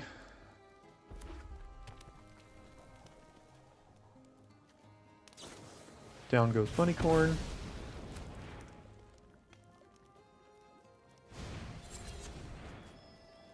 Hearth, Elemental, and if we draw land, we win. Even if we don't, I think we win, because we can bargain away. Right? Yeah, because if we bargain away, this can attack, they can both attack, and then we've got it. So that should be good, as long as they don't have Torch the Tower.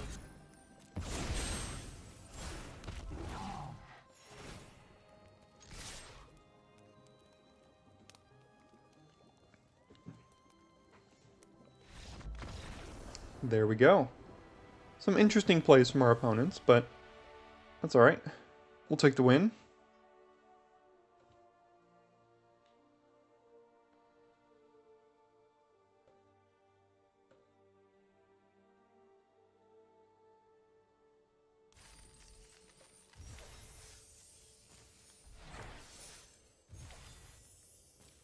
Another. Oh, it gets the same thing. Alright, 5-1. Still trucking along here, doing the best we can this draft.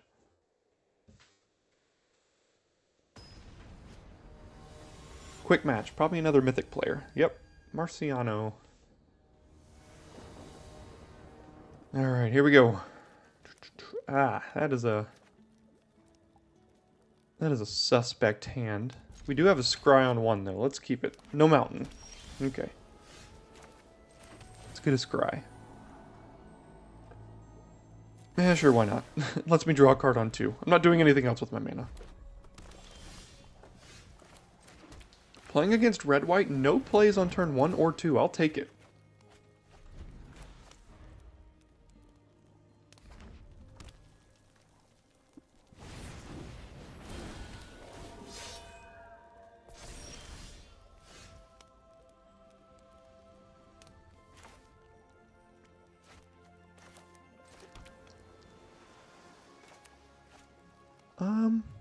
I think I'll just pass and probably just kill the shepherd here.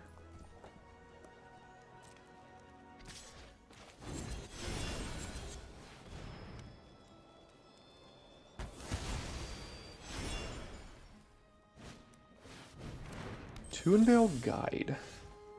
Alright, I think I'll kill that one too. Doesn't get vigilance, does it? No, just lifelink. So we can do this.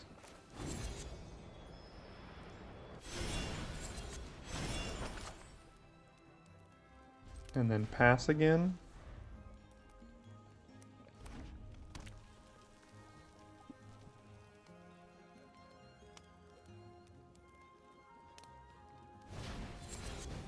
Oh, jeez. That's a card I lose to quite often. It's a card that every time it's in my deck, it's garbage, and every time I play against it, I lose it to it.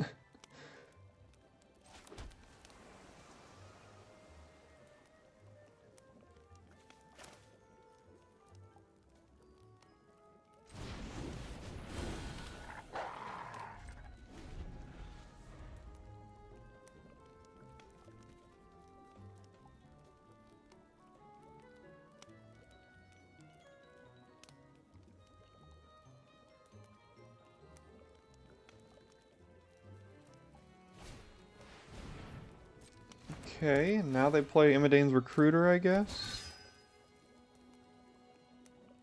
And attack with everything? Or what do they do? Yeah, okay, so we're going to be able to eat one of these with Obira's Attendants here, but we still have to take 9 damage.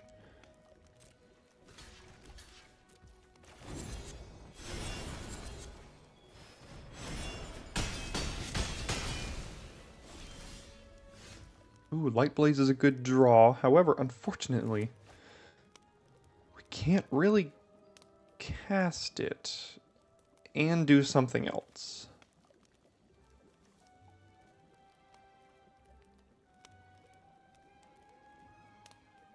So I'll play Tracker and hold up Scavenger activation, I guess.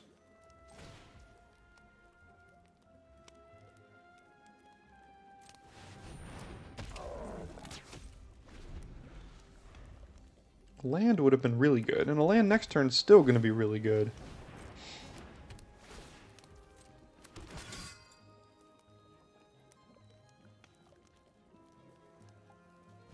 Ah, yeah, Bellowing Bruiser. Take 6 down to 5. Yeah. Yeah, I mean, aggro, when it works, it works. Still missing lands here, unfortunately.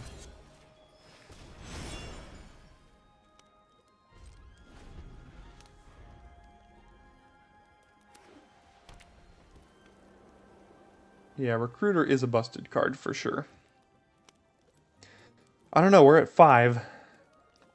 Got a lot of stuff, but it doesn't matter if we have a lot of stuff if they just kill us.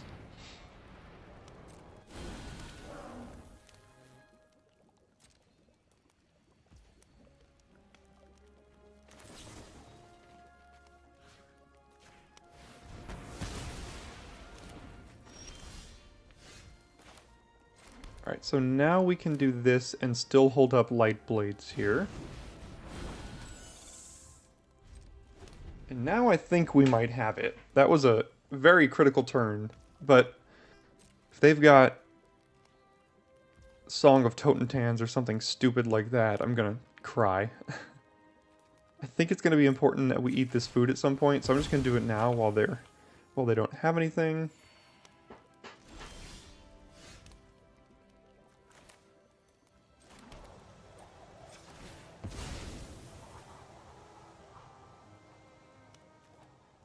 Still have 6 mana, so I can do this and hold up Light Blades.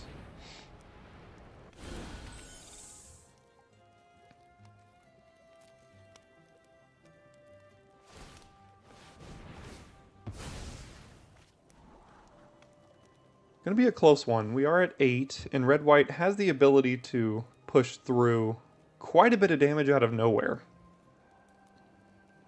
I have lost to Song of Totentans several times to decks like this.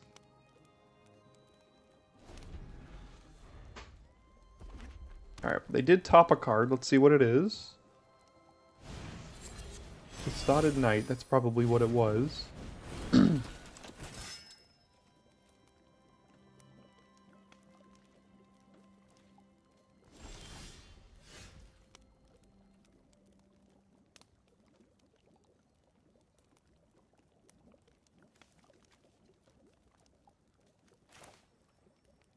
Still just gonna take this slow. I mean, we can start casting these things, getting food as well.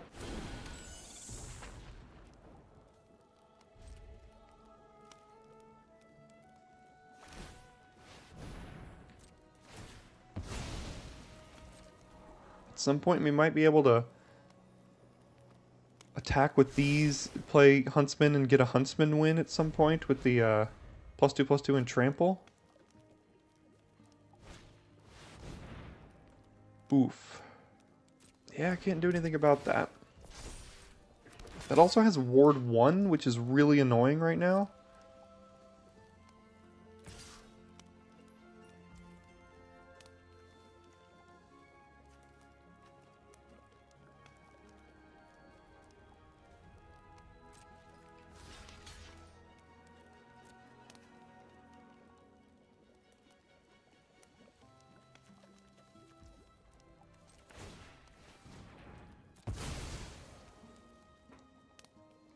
Do they have a way to blow this out? Let's see.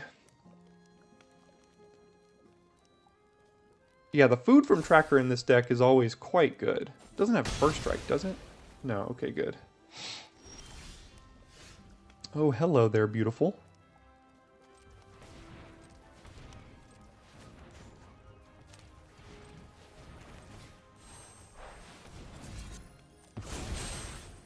Yeah, I think now we've probably got it.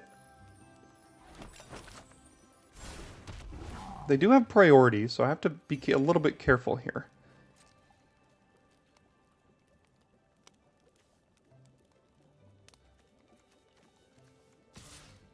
God, these are the points that I think this is the least, the worst part of my game. Figuring out when to start attacking against aggressive decks. I mean, if I attack with all 3 flyers right now, I have 2 blockers and a removal spell, and I'm at 11, and I can eat food. But they do have priority. But they're basically dead next turn. They're basically dead next turn if I attack with these 3. But gosh, if they have like Song of Totentans, do I still lose? 5, 6, 7, 8.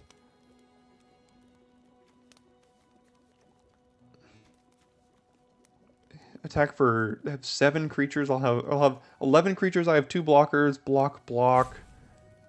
7, 8, 9, 10, 11. I still don't die. If I do it this way, they're dead next turn pretty much. I mean, not officially, but pretty darn close. These are the games that I always lose when I really shouldn't be losing, so...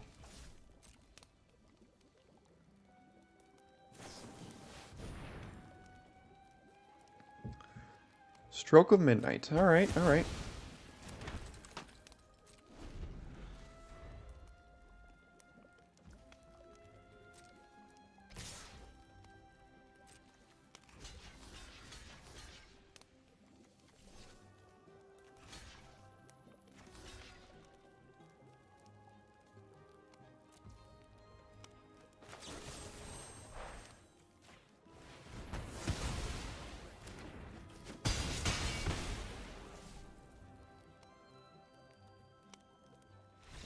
Alright. It worked out. They still killed the Hamlet Glutton, but we did attack and it did work out. So, close one there, but made the right choice.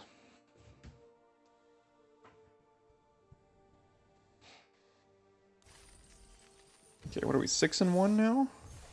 6-1. We got 2 shots at the trophy. See if we can get it.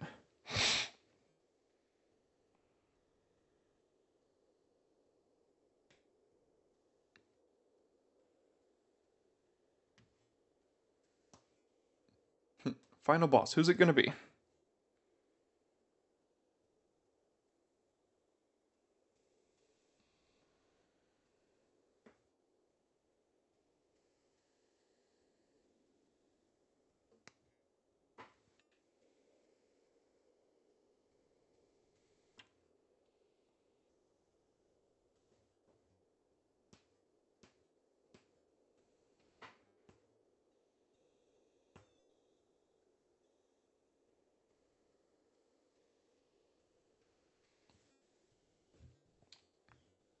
But once again, another aggro deck. Bronze opponent, I'm doomed. Yeah, it's so true, because they're just going to be playing red-white, and I'm going to miss land drops, and then we're going to be dead. Which is what happened. The only opponent we've lost to this entire draft was a gold opponent who just curved out, played rats, and we missed lands, and we lost. It's not to say that them being in gold means they're worse than me. There's many reasons why they could be in gold, but it's fine.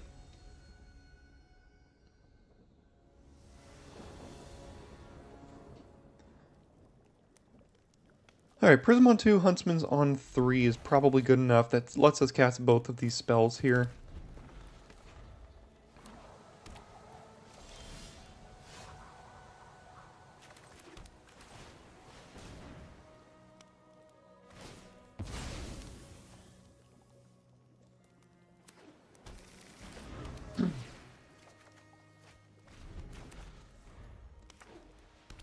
Blue-white, Tale for the Ages. Interesting. Enchanted creatures you control get +2/+2. I have yet to see that on the battlefield this format. Let's see if it does work or not.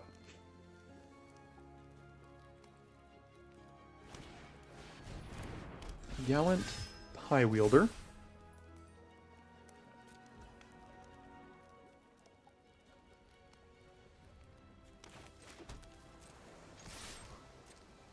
I'm just going to hold up click and take it back. I can use Glass Casket on a future turn. In fact, I could like take it back a 4-drop here, Glass Casket next turn, and hold up click. See? Like, we could just get rid of that thing. When it comes back, interestingly, it's going to be a 3/3. And then if they get rid of the Cursed Roll, it's going to be a 5/5. So we have to watch out a little bit.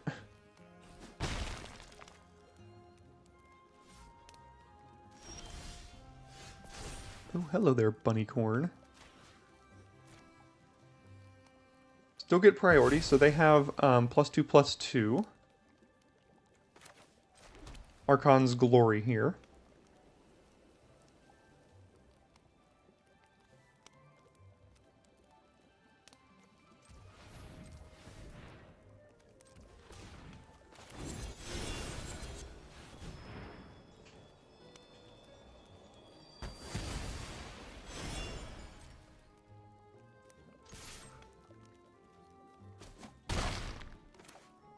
We'll play Bunnycorn. Next turn we can Glass Casket and cast either of these. Probably going to Casket their Courier because it's going to be a 3/3 that can eventually turn into a 5/5 or a 6/6 if they enchant it with something else.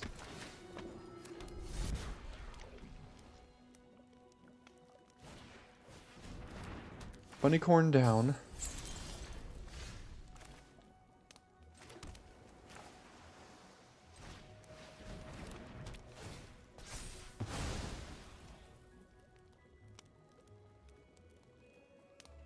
This beats harder in the air. I think I'll do this. Next turn we might be able to get a card with Coven.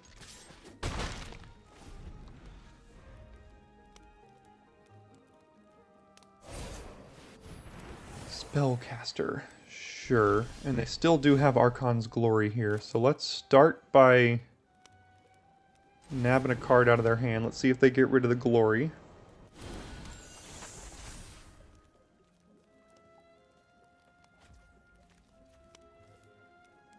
Interestingly, they can block Threadbind Click here by sacrificing a Tale for the Ages, which is something I think they might do. So I don't think I'm actually going to attack for that reason.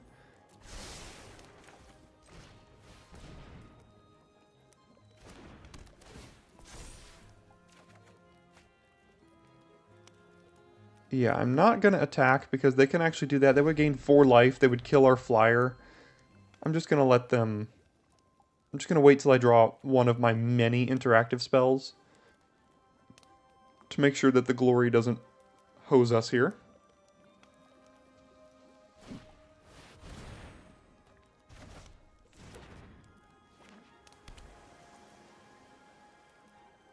Does it say only one other? Yeah, one other. I'm not blocking. Glory doesn't untap, does it? What am I missing about that?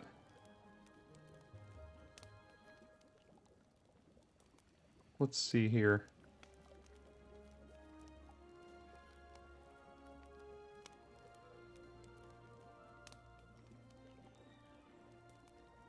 I know that's the card they have. +2/+2, yeah, it doesn't untap, so I don't know why they tacked there.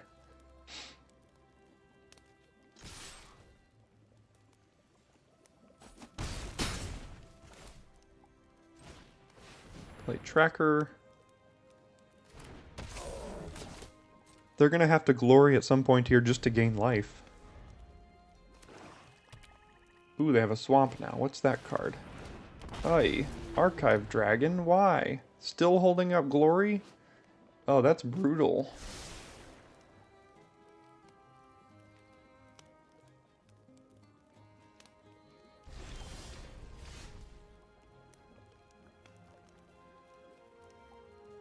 Why couldn't we have had that 2 turns ago? Now it's so bad. We do have 2 fairies, though. So it counters everything unless they pay 4.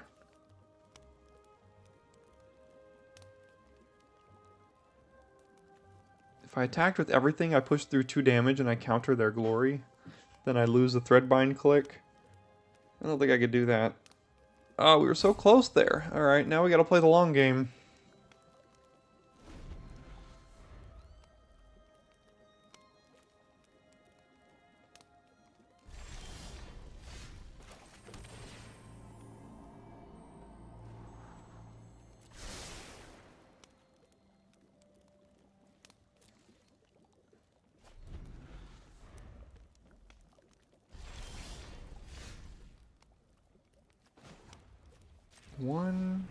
Wait. 1, 2, 3, 4, 5, 6, 7. So we can still hold up Stutter here.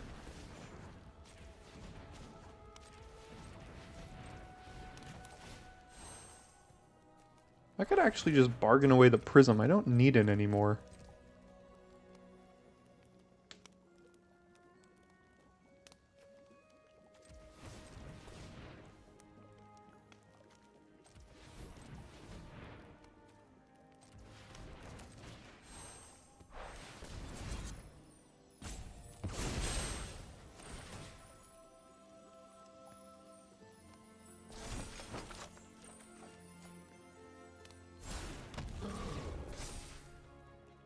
Okay, let's add a green.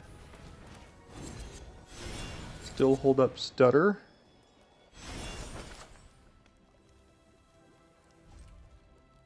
Glutton's gonna help here, but I know they have Archon's Glory, so I'm gonna have to just figure out a way to not get blown out by that.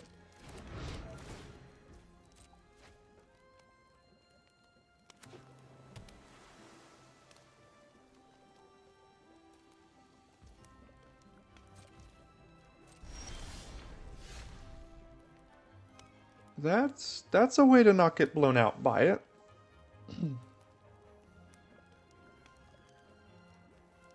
So they're going to give this +2/+2 and lifelink. Or maybe even that. And then whatever I do, I can use Attendance to shrink something down here. So let's attack with all then, I think. They can't kill anything with Glory, because I've got Attendance now.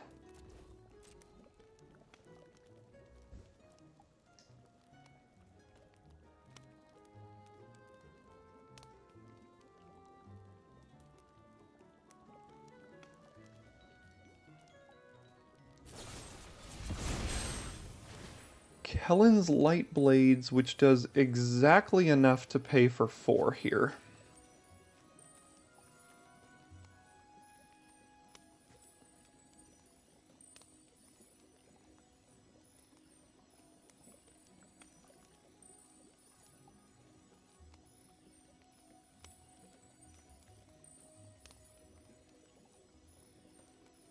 Now, unfortunately, this is going to become 5. It'll go up to 7. I'll give it -4. It'll have a 3. It'll have 3 power if they also have, which I know they do, play Archon's Glory here. So it's going to be really... I'm just going to use this to prevent them from playing Archon's Glory this turn, is what I think I have to do. because it's 1, 2, unless they pay 4, yeah. So let's make them pay 4. They can't gain life, and now...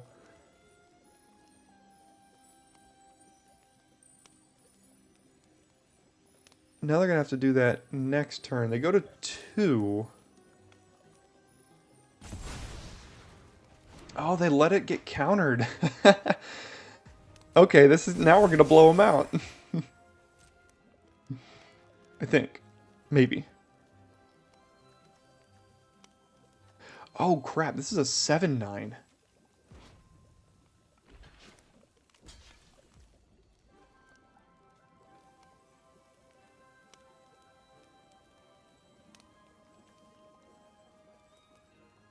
Oh, I thought it was not going to be a 7-9.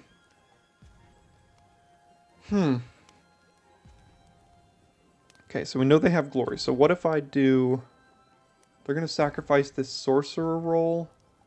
I'd like to keep Hamlet Glutton alive. I give this -4, it goes to a 3-9. They give it +2/+2, goes to a 5-9. It doesn't kill Glutton, which means Glutton stays alive. But they use it here. They gain 4. Our tracker dies.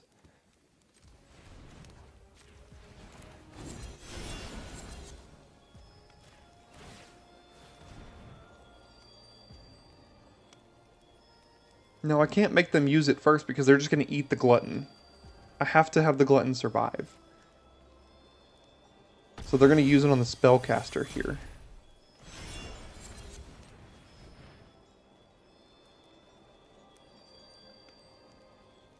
Which gets rid of the tracker, but Glutton does survive, which I think is important for the late game here. Oh, you're 100% right. They were dead if they didn't use it.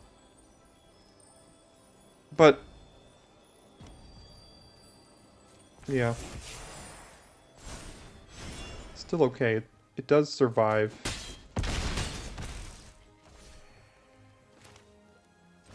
So everything survives. They don't have the glory anymore. They're at 4. They're dead on board now. So... oh, crap.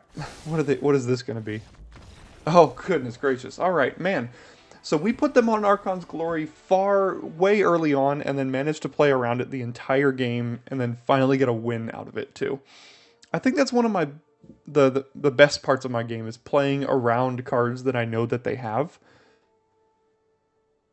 And then winning when doing so. So, there we go.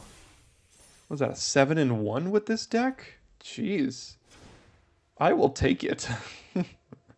I don't think the deck was outstanding or anything, but, you know.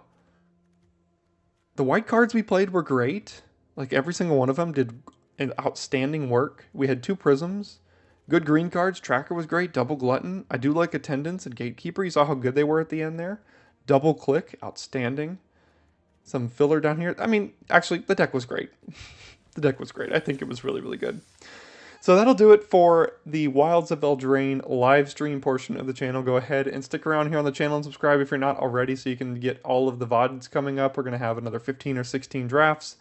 Thanks for hanging out in the live stream chat for as long as we did for this format. And come back November 9th for Caverns of Ixalan Early Access.